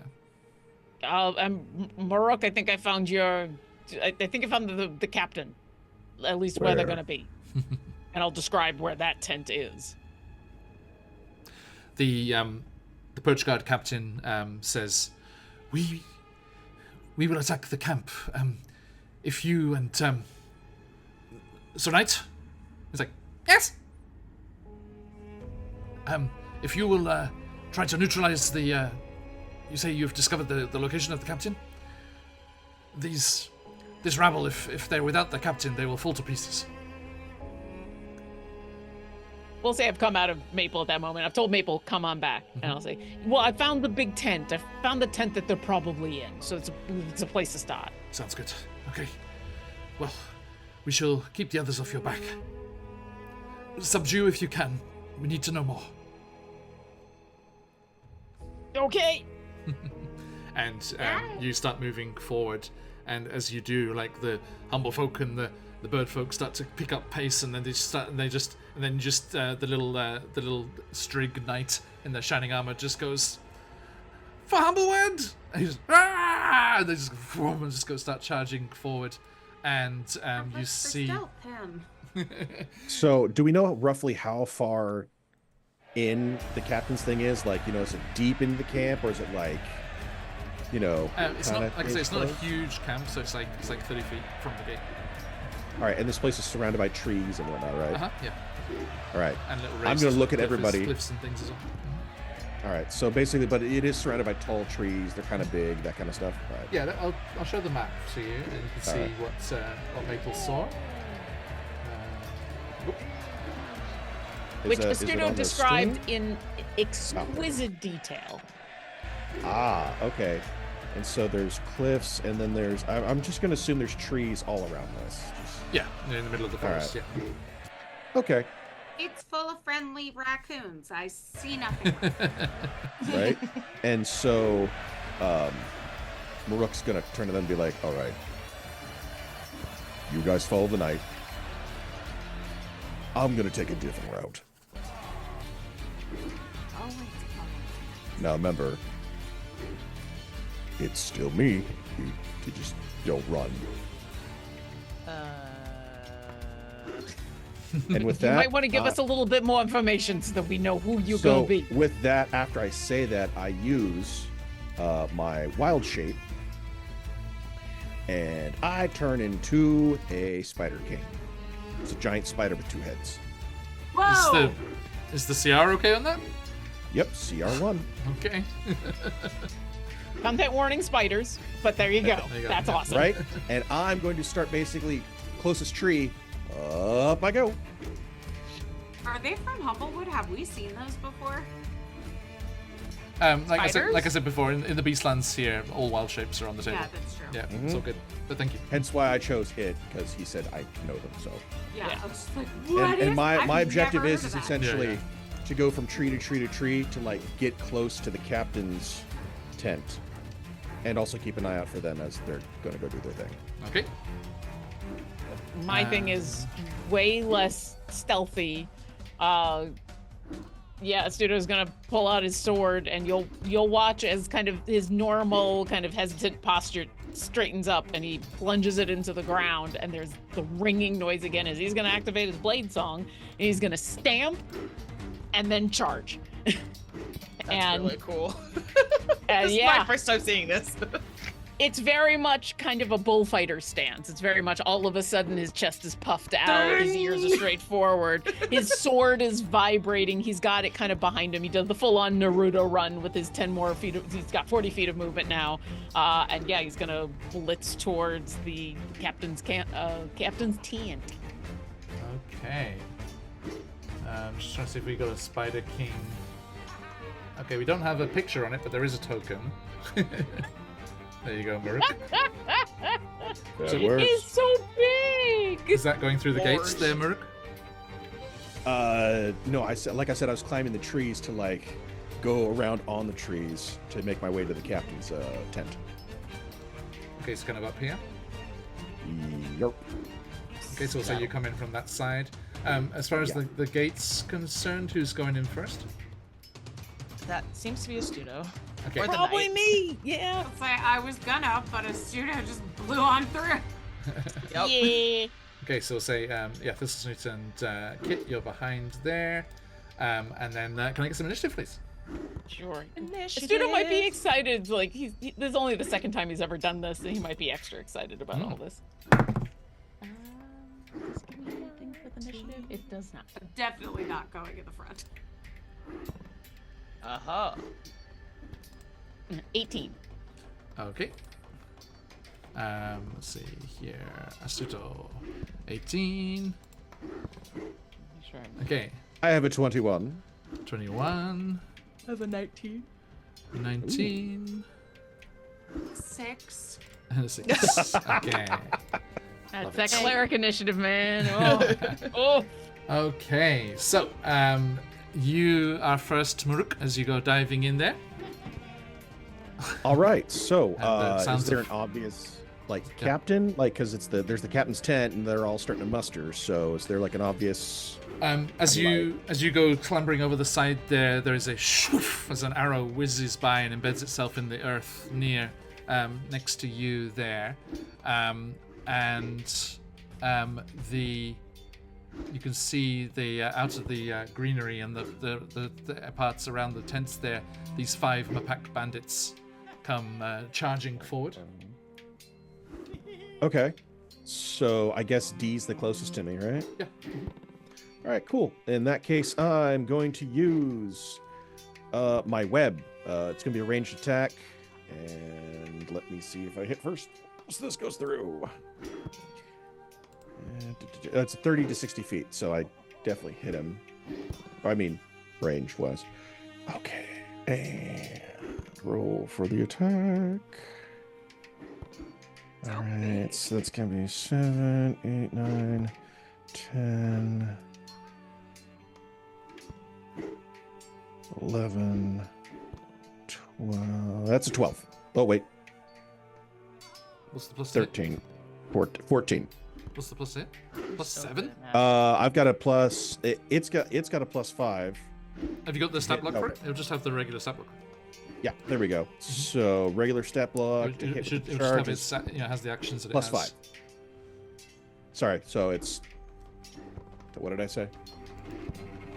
You said 7, so it's a 12. 12. There we go. Yeah. Sorry, No worries. math not so good right now. Yeah, Spider King. Web. Yeah, web is plus 5. Yeah. Okay. So that does hit. So that Mapak is restrained. Correct.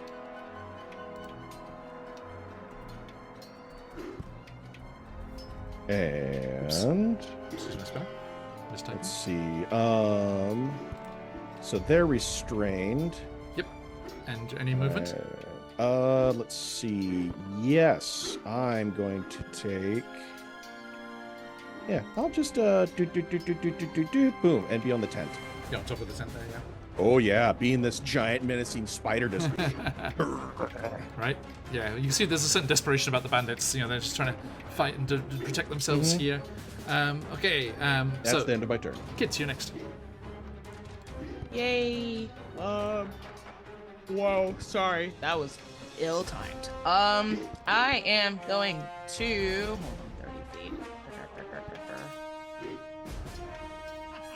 So there's a Mapak on top of that little watchtower there. Okay, I'm gonna move through the gate. Okay, go for it. Alright, 1, 2, sorry. 3, 4, 5, 6? Maybe that'll do. Or, wait, can I do maybe here? Oop. How do you move this thing? This is where I want to be. 6. And I am going to, wait, I have to check this spell. Hold up. Where did you go? Huh? I died! I'm invisible. I didn't know Kit could turn invisible. That's amazing. No. Okay. Where was I? Okay. I was like here. Powerful Fae I've ever not seen. Lol. Can I see into the tent? With the big one? Yeah, the big one. Yeah. From there, not really. No, just only Not into really? that first corner, but Okay. And then I can't see C then, right? afraid not. No, you can see E Okay. and A. No worries. In that case, I am going to stow what I was going to do, and instead, I will do. I'm going to pull out my flute, my pan flute, Okay. and do a nice little do do do do do, and then I am going to cast. I'm gonna cast Vicious Mockery Okay. On E. on. Oh, I guess that. Oh, wait. Do I Aori. need to? Yeah, I could do it on E. Okay. So there's a wisdom saving throw. Also, I just realized that Vicious Mockery is not technically a musical instrument thing. Maybe it's just a really bad like type. You somehow it make is- the pan flute do the wah wah wah wah noise. Vicious Mockery is a wisdom saving throw. Yep. DC 13. Failed, so D4 damage, please. For damage. Hurt his brain. Hurt his brain. Hurt his brain. Oops, that's not the button I wanted. This place is so. Oh lord. This is so much different than I'm used to. Where's the dice? And Oh. there's a button right next to the spell. Roll you can just dice. click on there. I see it. Oh, it's too late. I already did it this way. Okay. That's 4 Nice. points of psychic damage, and it has disadvantage on its next attack roll. This is on E, yes? Yes, it's on E, and Okay. then I am going to take my mouth away from my flute, and I'm just going to say, "Go for it, Astuto!" And then you get Bardic Inspiration. Okay. Aw, And thank you. Astuto, it's your turn. Also, that super sick form. As I'm Naruto running, there's a moment in where you just watch a grin come across his face, which probably looks a little more feral That's than it's a little scary. It's a little scary, especially holding the sword. Okay, like so 5, 10, 15, 20, 25, 30, 30. I could get to there. Do I see anyone in the tent? Okay. Hang on. I'm hanging. Yeah, as you approach the largest tent, you see a familiar figure exit, along with a retainer and a wolf. She greets you with a sneer. Ma'am? You again. And the tall, graceful Vulpin leader of this bandit camp is none other than Frey Meriden. It's time I finished you once and for all. And Me Frey first! draws her sword with a flourish, points it at you and your companions. You shall have the honor of witnessing my deadly grace before you die. We've already seen it. I mean, So have these come out of the tent, and so I can engage with them, or are they still in the tent? Give me a second. The module Yeah, sure. assumes you'll deal with the Mapax first, and this is supposed to be a wave attack thing, so... How dare the module assume please hold. something? They Please tried to hold drag while it the each dungeon to us. master tries to adjust. They try to not overwhelm you with too many enemies at one time, I think. But hey, Well, we're not that way. Well, we're No. gonna overwhelm them. I mean, yeah. With awesomeness and chicanery. yes. Yes Spider and legs. yes. Now, Maruk, you cannot see these people. This is all I happening can beneath hear you. them. Come on, I know that. There's a little Yeah, I was about to say, you probably hear Lassie. the sneering back and do forth. spiders have ears? Spiders Oh, can hear. wait. Okay, and that wolf is a real wolf. It's a Not like a horrifying. Vulpin, but like in Awu wolf. Yes. Okay. Interesting. How does that work? I didn't know that was a thing in Humblewood. I'm excited. Yeah, there are standard beasts in Humblewood. Oh. Um, Kit has a a moment of extreme confusion. Like, it's not standing on two legs. I'm confused. Reminds me of like Wicked, the book, with like the animals and then the uppercase animals. yeah. That's Yeah. hilarious. Mm-hmm. This is a lowercase wolf with an uppercase fox. And... yes. Okay. Let me just roll some initiative here. I'm a little concerned that we're gonna die, you guys. I like that our wizard ran in to take on the boss. Yeah, but blade I'm not a slinger. wizard. Remember? Singer. Astuto is a wizard. I'm not Yeah, a wizard. that's I'm a fair. ranger. Remember? Yes, it's true. Ranger. You're a ranger like how I'm an artificer. Mm-hmm. And Maruk is very cuddly. Yeah. I'm a a bard. I'm the only one that's very straight up, I feel like. Okay. So yeah, Astuto, Second you only used your time I've movement, so I've only used my movement. Okay. I forgot to ask, did you want Maple to go on my turn, or did you want me to roll initiative for Maple? Because I was assuming they'd go on my turn and then Yeah, on your realized I never asked. on your turn's fine. Okay, so as I come face to face, the Maple is gonna fly off of my snoot and start to circle their head, using their giving the help action as my sword continues to hum, and all of a sudden it starts to glow a little greenish. As I'm gonna cast Green Flame Blade and attack the bandit captain. With my sword. It's Such an underrated spell. okay. Does a 19 They hit? like that they used it. This is against Frey, right? Yes. Yes. Awesome. They are gonna take 7 slashing damage. And then, because I think the Green Flame Blade jumps to, it doesn't actually do any damage to them. Yeah. So then, as I hit, that green glow on the sword just kind of explodes and flies over to the wolf, and the wolf is going to take 3 fire damage. Okay, so what was the phrase again? Okay, 7 slashing damage, and then the wolf is going to take 3 fire damage. 3, thank you.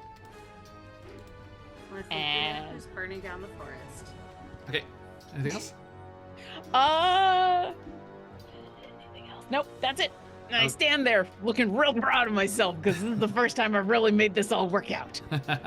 Okay, he's like, you can have that one, but now it's my turn. And she lunges towards you with her short sword. Okay. And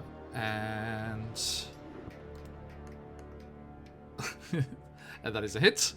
No, it's not. I'm going to cast shield. What's your AC to? 23.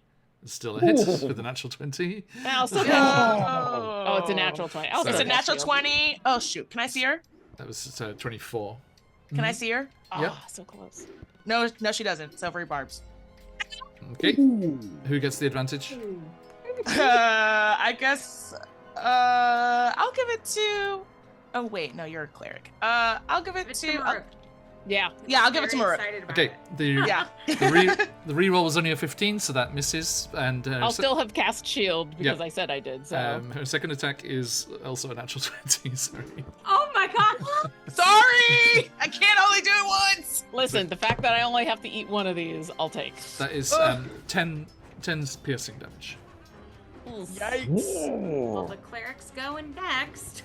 Yeah, Astuto does reel at that, but there's something about getting into this mode that, like, feeling the magic finally course through his sword. Like, he seems he's pushing through it. He's not. He doesn't seem to care, although he's definitely taken a hard hit. So. And she, Frey Meriden snarls at that silvery barbs and gestures to the Gerbine and Wolf. And you see the Gerbine click their heels and leap over Astuto towards Kit. Does he leap more than 5 feet? Hmm? Does that leap get more than 5 feet over my head? He's still next to you, I'm afraid, because Kit's right there. Oh, okay. Rip. And Frey points for the wolf to go through there as well. So can you, Astuto, can you make a athletics check, please? Sure. And I think You have bardic inspiration. athletics. Please. Okay. I probably won't need it. 21. That's fair. Hold on. To it. Okay. So yeah, the wolf tries to barrel past you, tries to shove you out of the way and move past you, but is unable to. I just hip check the wolf. Damn. That's hard. And then it is the Gerbine Thief of Saya leaps over, seem to have some sort of magical boots on as they go leaping over towards, and Kit, you see this Gerbine here has a very kind of ragged look about them, very rough look about them, and they come leaping over and kind of hissing, and this dagger just comes flashing out and dancing through the air towards you. And they lash out. First one is a miss, just misses with a 12. And second one with a 6 also misses. Yeah.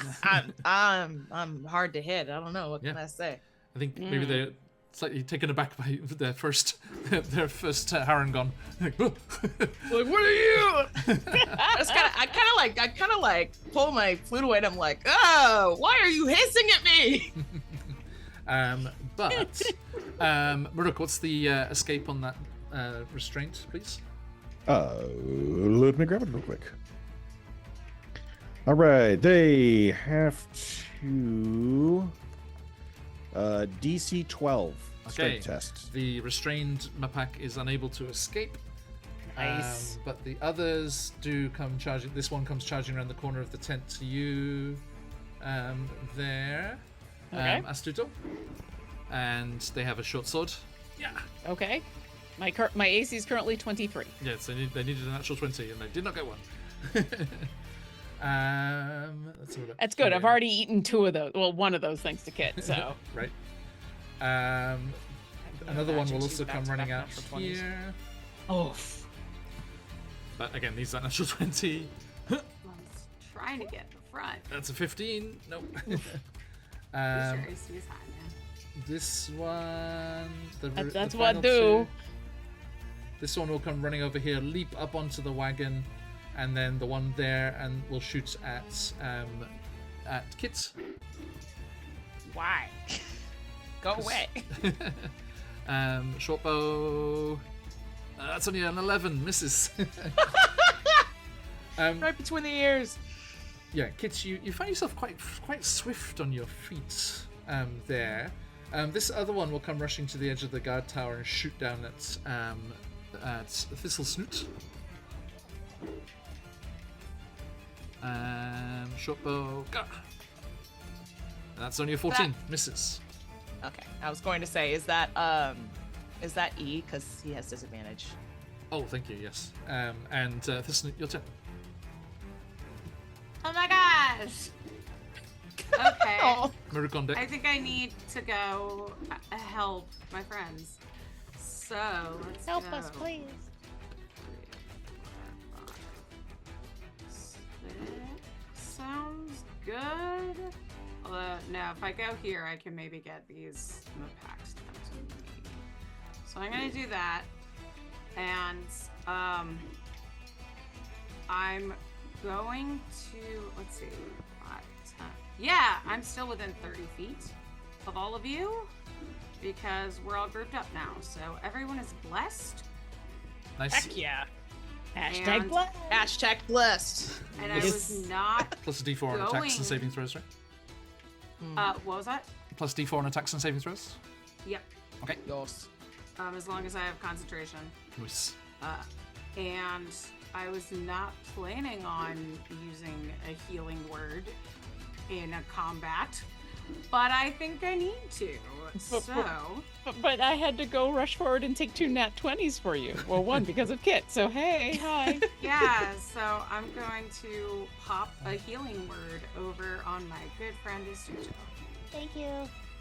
Okay. 5 healing for you. Thank you. Nice. I'm out of spell slots. Oof. Okay. I don't have that many. That's valid. Anything else on your turn there? This isn't. Nope. Okay, Maruk. Well, she'll just shout like, pick on somebody your own size. All right, so The Jobine's like, I'm the small one here. Yeah, go pick on someone your own size. Go Exactly. away. So, Go find a I'm- gerbine. now I'm just gonna assume since I'm a giant spider and this is a thin camping tent, I can just kind of rip my way through the ceiling and just get in without any real effort. Sure. Sure, yeah, because that's what I'm gonna do. Just and just like kind of drop down from where I am and literally be just right behind the fox and the wolf. Okay. I love it. Nice. And I'm going to. I think they're like posturing and like saying like stupid things to Astuto, and just like behind them we just see like slowly lower down. Two-headed. It's like a horror movie. Oh yeah. Okay. An attack. All right. And the attack. Do.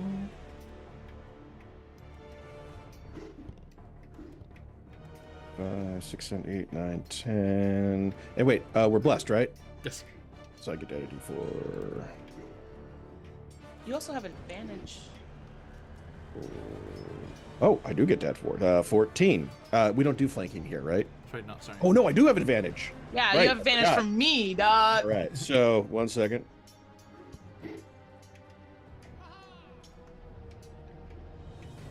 $15, 19.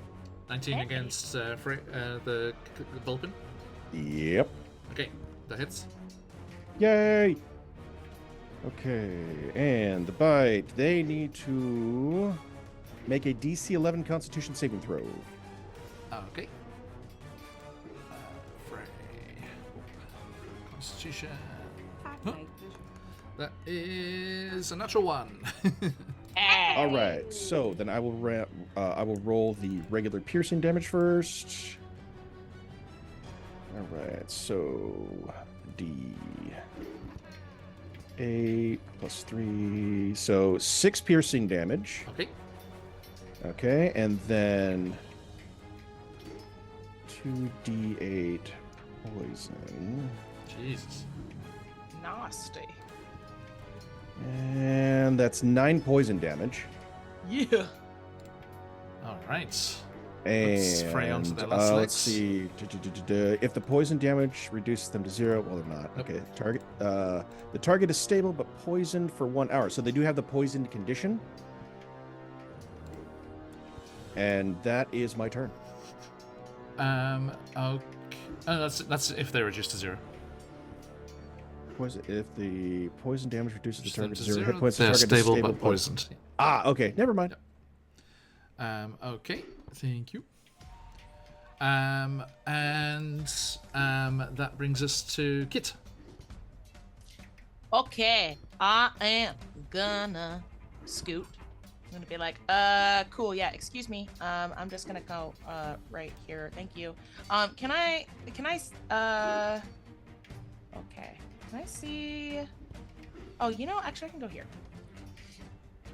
I would like to be able to see, wait. 1, 2, 3, 4, 5, 6. Okay, I think it's good. Can I see, the wolf specifically in there? Sure. Yeah. From where I am. Just about. Yeah. Okay, sick. I'm going to cast Bane. Okay. And my Heck yeah, Bless and 3. Bane at the same time. Yeah, exactly. My 3 are going to be the captain, the wolf, and then I also would like to get E up in the tower as well. Captain the Wolf and E. Okay. Yep. They need so to make charisma saving throw. throw. 13. DC 13. Yep. Okay. The Vulpin Captain. Charisma. That is going to be an 11. The Wolf. -2. Ah. Ooh, still got an 11 though. Like the boss. And armor packs. With an 8. So all fail. Sick. Okay. Cool. And then I'm going to hold on 1 second. 10.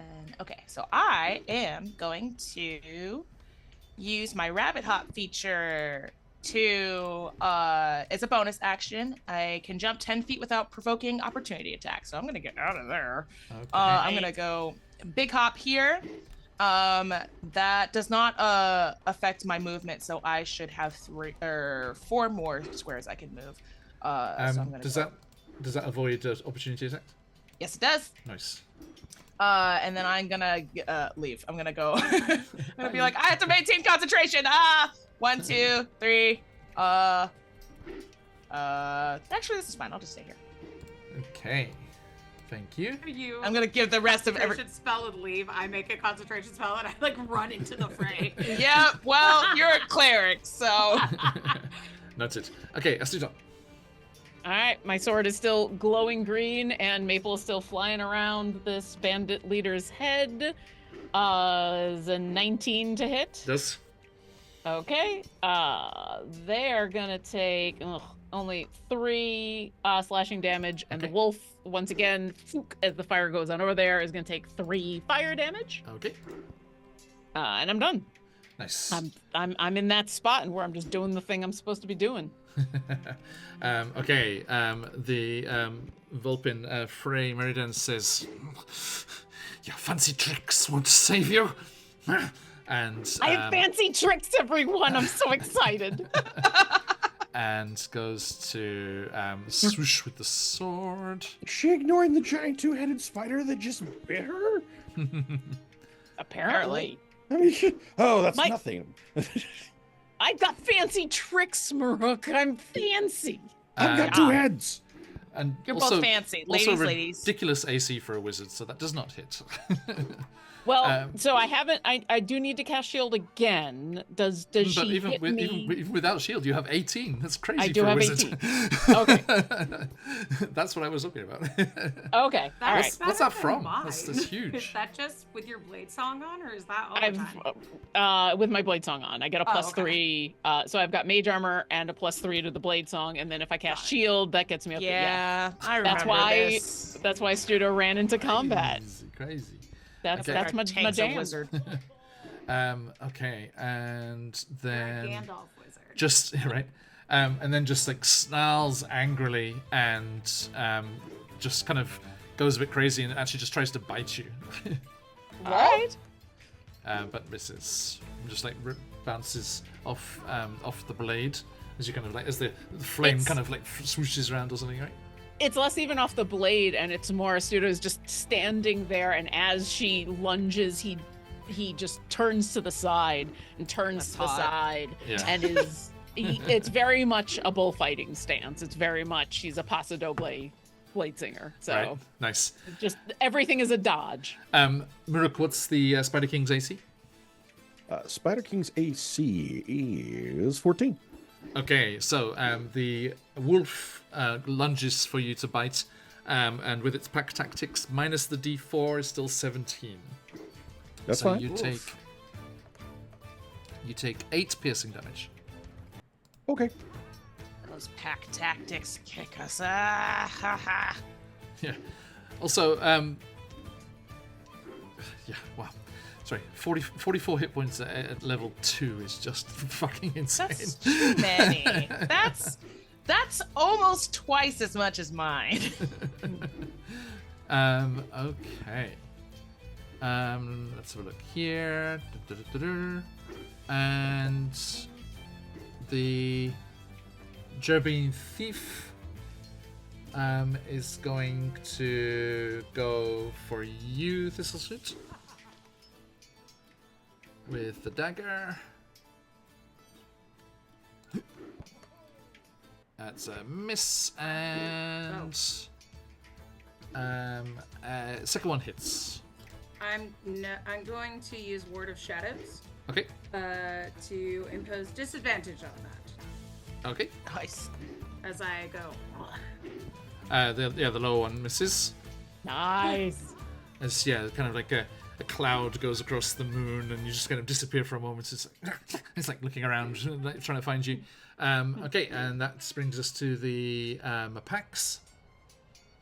2 will attack Astuto there.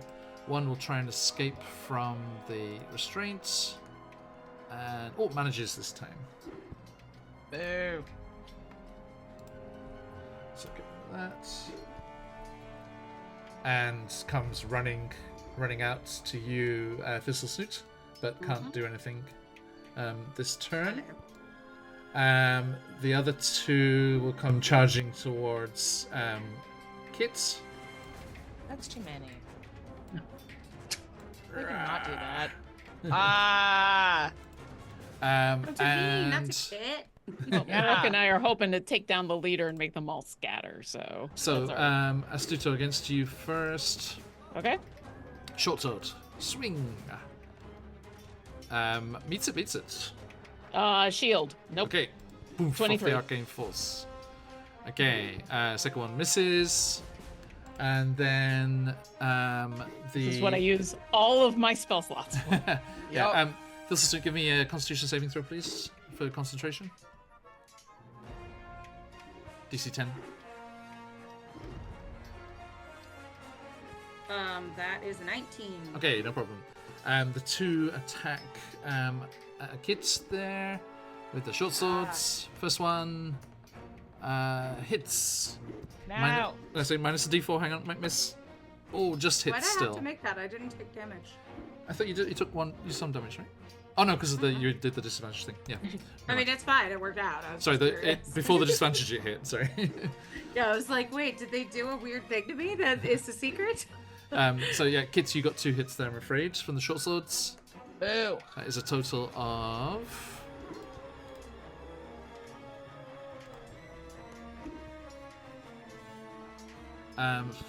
12 damage. That's so many damage. Oof. Ow! Come rushing over and attack. There, and that goes to... This is... I need to make concentration saving Oh, throws. yes, please. Yeah, 2.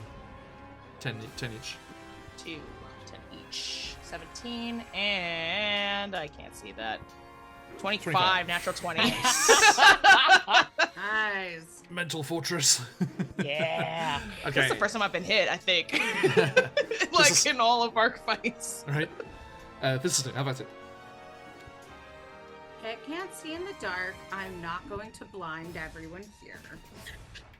Thank But- you. I mean, like, you could now, because I got off most of my spells, but I mean, if somebody crits on you and you don't want me to, like, silvery barbs them, go ahead. Yeah, go ahead. Yeah, up to you. I'm going. Can I see the Vulpin?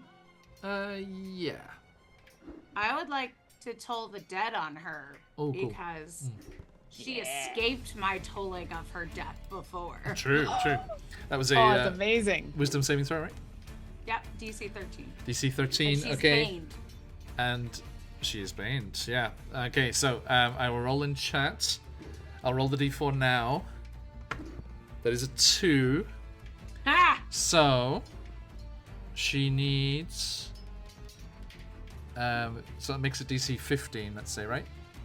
It was 13. You said Yes. right? Yeah. So it makes it DC 15, and wisdom saving throw. Her wisdom is 2, so she needs a 13 or higher. Why are you doing more math? We can roll for this. That is a 2. I just put it in chat there. Okay. Nice. So, yes, having escaped as they fled into the trees before, this time Hath rings true. And Revenge is a dish best served with a giant dong. Would have been Of a cool bell. if it had been more than 3 damage. But I what rolled 3 does damage. what does this say as this happens? Oh, she wants to say something cool, but she's not that kind of gal. So she just goes, I told you I was gonna get you eventually. And it's just this and Astuto, you see the Vulpin rise up with their fancy captain's sword, their lips curling, the fangs drooling, the damage from the flame blade before just still evidence across them, and then just they start to just bleed from the mouth mixed in with the drool, and as they had 2 hit points left, they my gosh. go down. Rip! Yes. Well, Huh. I did get her eventually. Good timing as That I was- skip too. that was kind of violent. Yes. Okay. Anything else? This is it. No, she's just. You're gonna Oh, that worked. you're gonna call anything out to the other bandits as you defeat their leader. I could do that to any of you. Okay, give me an intimidation check. Oh God, she is not good at that. A 6. So like, "Ha, I'd like to see you try. Oh dear. Okay, and that brings us back to Muruk. Okay, so hypothetical. So she just went down in front of me, correct? Yes. Now, let's say, is she dead? Yes. Or, oh, Why? Why? Yes. No, just out of curiosity. I was going to cast Cure Wounds on her Oh, I overkilled because her. I needed her alive. Anybody know Speak I'm with sorry. Dead? All right, so she's dead. So there goes my plan. Alrighty then. Well, maybe with these sorry. Mapak know what you need. The Jovian So second what in I'm- command. Yeah. What I'm going to do then is let's see. The wolf is still alive, right? Yeah. So I'm not gonna leave its attack area, but I am gonna like stay in it while I'm kind of climbing on, like inside of the tent. Just kind of like part of me is now gonna stick outside of the tent. So like just these like giant spider legs are all out while I'm like hovering over the wolf. So the rest of the raccoon people can see me. And with that, I would like to attack the wolf. It's quite frightening. I would like to state subdual damage if I can. Okay, non-lethal, yep. Yes. All right.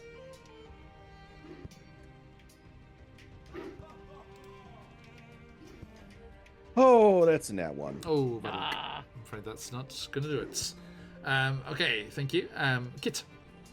You're so distracted by like, I needed them alive. Yeah. What's hands up? I'm Like, gonna- I was really mad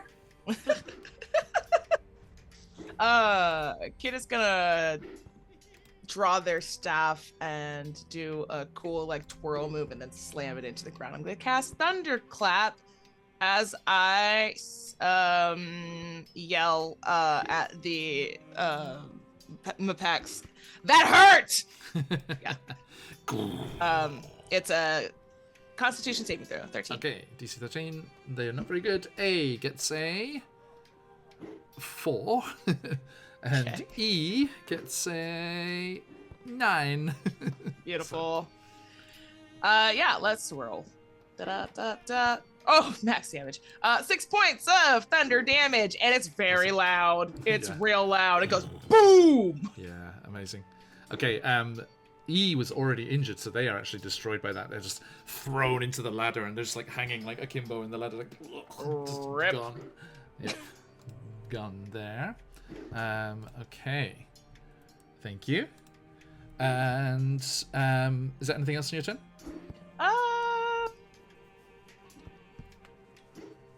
No, that's fine. I'll just stay here. Or wait, let's see. Who's over there?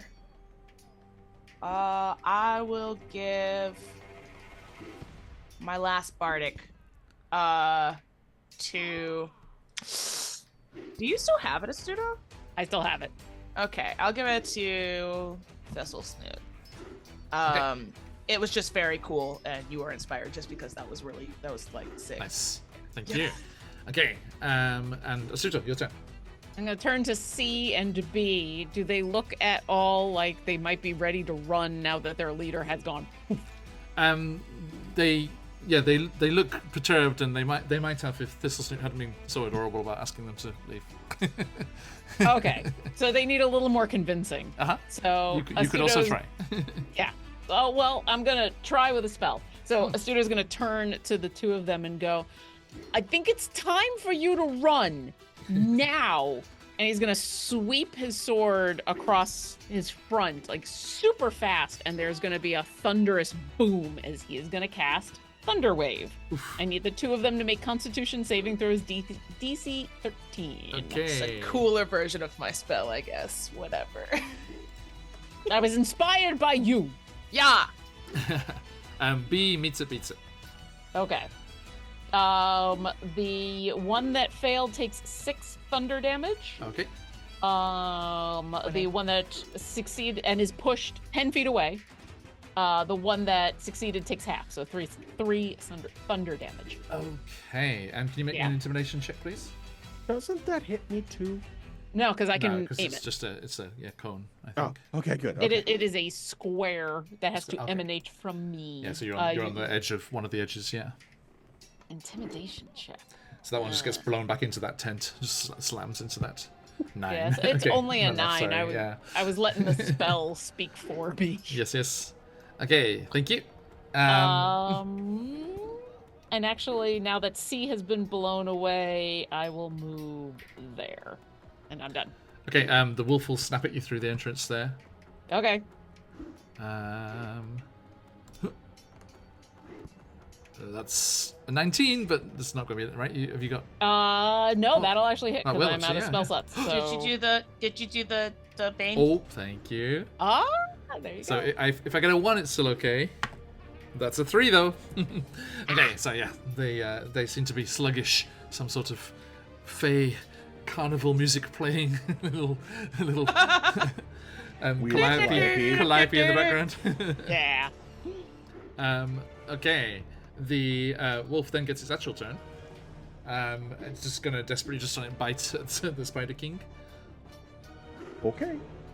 Rawr. Doesn't get its pack tactics anymore. 15? Yes. Okay, that's gonna be 6 damage. Okay. And it's just like just desperately fighting like back into the corner here. The Gerbine Thief will choices. Sees Astuto coming towards them. He's like, you killed Frey. When it was Thistlesnoots, but just, you were the one standing over there. They do not understand magic. You were there standing right next to them when they died. And That's fine. Lunges As soon as for I you. was gonna say, you could run now then. But then wildly looks around at Thistlesnoots. Well, you killed me. And they've got 2 dagger attacks. So they lunge for both of you. Okay. So against Astuto, that's going to be a 16 misses, and against Thistlesnoot, 16 as well. All right, that's a miss. That's also a miss. Okay. So they both miss there. Just desperately trying, and they do actually start to run. Attack of opportunity. Yes, with disadvantage, please. Ugh. Those Why disadvantage? magic boots. That's right. Ah, okay. I'm okay with that. Kill them. Take their boots. Dang. 7 is not enough, I'm afraid. Astuto? 21 would have been. They would have. I miss. It's a half-hearted attempt because Okay. I did tell Yeah. him to run. True, so. true. Like, So you both that's kind fair. of lunge towards the Gerbine second in command here, but some All sort of miss each other. movement kind Yeah. of blurs their form. Yeah, and your blades kind of clash against each other instead, and it kind of moves, and it's also got double its movement as well. And Disgusting. it goes running, and it leaps up onto that crate there, and then onto the tent, up onto the top of the large tent. Maruk, you see it through the tear in the roof of the tent there. Thanks for the follow. And it leaps up onto that cliff at the top there. Do you remember your bless, Astuto? Did that come in for you? Oh, I rolled like a 2 or It's something. really low, and yeah. I rolled real low. Thank you. Yeah. Good, Okay. good check in though. And they go leaping up there onto that cliff there. Whoa. And they just leap up there, and Maruk, you're looking up through the tent, seeing them there. You too, Thistlesnoot, can see them, and they're up there and against the tree line, about to disappear into the trees. And then you just see a spear just plunge through their back, like from the front. Ew. And you see the other Mapak bandits down in the camp with you. That's that knight, the Strig Knight, which I can show you actually, guys. Now Where have you been? they've been fighting. Waiting All the right other there. all the other bandits are all around you. They've been fighting the whole time, and the perch guard and everyone are there as well. So here's our little Strig Knight here. The most adorable murderer. He comes charging in and helps, and he's very, very good fighter. And he's just like fighting off those final Mapak, having defeated the bandits outside, and he helps you subdue those Mapak bandits inside the camp there. And you see that Gerbine, as I said, impaled on a spear at the top of the rise there above the camp. And as you look up there, a great number of humble folk emerge, not ones that came with you from the Elder Hut, emerge from the tree line all along the top of that cliff there. And standing in the center of them with the spear, and they kind of just like throw it down to the side, and the Gerbine just like falls to the ground. You see a servant with a missing ear and a bandage across one eye. And you see the Mapaks that kind of been subdued by Riffin here in the thing with you. They look up there and they shout out, General Saradin! And she's like, she looks down upon them. It's like, You have caused enough trouble, and it stops here. You are not of the coalition, and you will leave these people alone. And you see that the humble folk arrayed to either side of her draw short bows all along the top of that cliff, but they are pointing at the bandits, not at you. Plot twist. And here, let me show you our friend here. Badass. They're not so nonchalant at the moment.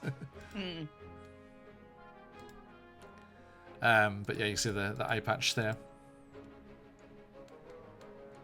Oop, there you go. And hey, Sophia. And they are, they're looking down upon this the group below. And let's have a look here. Okay. You see that the Purge Guard and the other Alderhearts folk come rushing in, and they quickly subdue the bandits and capture them there, and start seeing to the injured that they have out on the outside. Dungeon Delvers group coming with that raiding party. How you doing, guys? Welcome in, welcome in. Hope you had a great session. We are close to ending here as well. We've got our humble folk and people fighting here in our Humblewood adventure, Trial by Fire, playing the official Humblewood adventure. Thank you so much for the raid. Welcome in. How you doing? How you doing? Disadvantage from Sophia. Rudeness to me. I hasten to it. Yes, I love you. That will roll over to next time. And we shall remember that in Fandelver and below, Sophia. Okay. No, that's all good. Okay, so, yes, this, the general that you had heard about appears. General Seridan, Benish Seridan, and the other members of her group up on the bluff above. And as they do this, Astuto, you hear in your mind a message from that another servant. Speaking of servant, the Professor Greyasker, who had whisked away your friend to the avium, and they send a arcane message to you. And they're like, Astuto, we need you at the avium. We have made great progress with Clifford. Is this a sending that I can respond to, or Yes. is this just Yes. okay?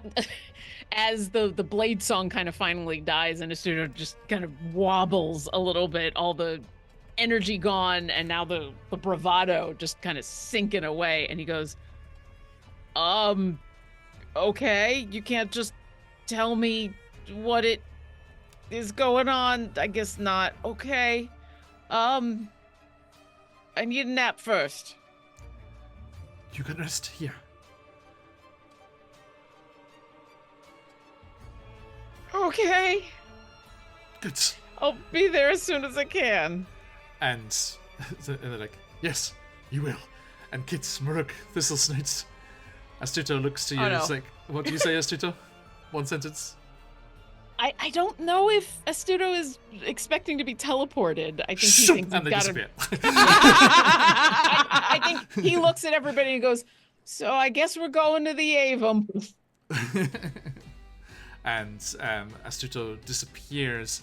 All of you recognize it as the same kind of magic that Clifford was affected by. And they disappear in a arcane flash of light and sparkles. Hi, everybody. Should supposed to go should with we have? you. I thought we were. I kind of was under the impression we were supposed to. Okay, well that's fine. I guess we're not invited. I dropped my I dropped my wild shape, Okay. and I'm just Maruk looks very angry and just pensive and just standing over the body of the fox. Just Fair. And the servant general, looking down from above, says,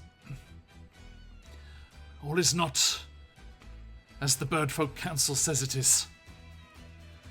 Yeah, figured. Parley? What does that mean? Granted. And she leaps down nimbly onto the ground, and the others kind of stay up above and away. And she strides over to you and nods her head with the one good ear kind of turned towards you. General Benna Seridan of the Coalition, formerly the Bandit Coalition. Dreadcrest. Tenders. This'll Snoop Whiskerpaws of the Guild of Artificers, well, formerly of the Guild of Artificers, now a humble servant of Hat. I'm Kit. I don't have a pleasure. title. Yeah. We have much to talk of. But that will happen next time. And we are going to wrap things up there. Thank Can we get you. that Turbines boots? Can we? Yeah, we'll talk about all of that. Loot! Give me that I was gonna give him to a Studo. I want to see how fast he can I'll go. quickly. You're gonna have to wait. How about you give us 3 the weeks. loot later? So send it in a link or something. Yeah. Right. But we Yes, loot them quote all. unquote. I appreciate the thought, though. I love that thought. Okay, so yes, there is treasure to be had, and we shall do that in just a moment. And we shall return next week. Astuto will be off at the Avium, continuing their studies, and whatever's going on there with Clifford. But we look forward to having our other adventurers here as we continue our trial by fire at level 3. Level 3! Level 3! Subclass! I mean, cool. And I'll give you this. I'll give you this in the group chat as well. But yes, you do now have some very fine studded leather armor. The captain's short sword of the bandits here. A brooch of shielding. Some leather armor, daggers, and boots of speed. As well as you look through the tents and the camp here, there's a bunch of coins up to which is 350 gold. A collection of gemstones, and those are worth about 250 gold. And some various gold and silver urns, plates, and utensils worth 200 gold. But that was taken from that merchant caravan. Listen. So They don't have to know. you are surrounded by perch card. This is, I'm just borrowing this. But yes, we shall return victorious to the Elder Hut next time and see what the Coalition has to say for themselves. But thank you everyone for joining us. We are going to head off raiding, but not before we've said thank you and goodbye to these wonderful people. So let's go around the overlay. Astuto, where can people find you on the Material Plane? I'm Lauren Urban, she, her. You can find me at my website, lauren-urban.com. Or, hey, if you happen to be in the greater Seattle area, the reason I'm not going to be a Studo is because next week I'm playing in La Traviata in Bellevue. The week after that, I'm playing an orchestral concert in Bellevue. So if you happen to be in Bellevue, come on by and watch me do a Not Blade song. Excellent. Thank you. Kit, your good self. Hello, I am Jazz, also known as Cinder Scoria. I'm not doing anything or in anything except for this now. Yay! Me? Thank you. Oh. Yes. Yes, no, yes, you're welcome. Yeah, that's it. That's all. Find me on Thank you, Twitter. thank you. Say hi. Or not. I don't know. Thank you kindly. This is Root. Hey, I'm Jess. You can find all my stuff at the link. So, Unseelie Jess on the internet. That's me. Bye. Thank you. And Maru. Hello, I'm Ludus Rex. I play Maruk here every Tuesday. Most Tuesdays. Anyway, every other Sunday, I'll be over on the QuestJunkiesUK playing a wizard into Descent into Avernus. Occasionally, I'm also over there playing the vampire in various forms of Cybervamp and Vampire the Masquerade. With that being said, you can find the rest of the stuff in my link stuff. Awesome, thank you so much. And we are Phoenix UK. We play lots of D&D and other TTRPGs. We will be back on Friday. It's been a while, but we're returning to Chesenta for our sneak peek preview playthrough of CZRPG's Chesenta's Tyranny, with 2 new characters joining the group. So do come and join us as we welcome in regular of the channel Shiz, and first time on the channel from the Netherlands, Sky will be jumping in to play a new character. So come and see as they continue to fight against the tyrannical regime in Chesenta over there. And then on Saturday, you can catch me over at Corsair's Cove with their International Speak Like a Pirate Day charity event extravaganza. We will be playing my first ever game of Call of Cthulhu, which is going to be very Goonies inspired. I am the babysitter stereotype there, so I watched the Goonies last night just to refresh myself. Does it hold up? Please tell me it holds up. No, it was fun. It was fun. Okay. Although at this ripe old age of myself, Chunk was so noisy. Except when he wasn't, when he needed to be. So to lose the ability to speak every time he needed to warn them about something. But yeah, that was a good time. So yeah, do come and join us over at Corsair's Cove for that, and check out all the other cool sessions they've got going on during the event.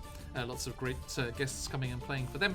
And then at the other end of the weekend, we'll be back with Tomb of Annihilation as they go into the Yuan-Ti lair to try and rescue their Cobalt friend and gain the other cubes and the means to enter the Tomb of the Nine Gods. So, thank you everyone, absolute pleasure as always. We are going to wrap things up there. Big thank you to those that help keep the lights on here. Check out all of their cool stuff at the links there. And, of course, if you want to grab yourself that Electrum chest code for Idle Champions of the Forgotten Realms, head over and check out that awesome strategy game over there on all the various platforms.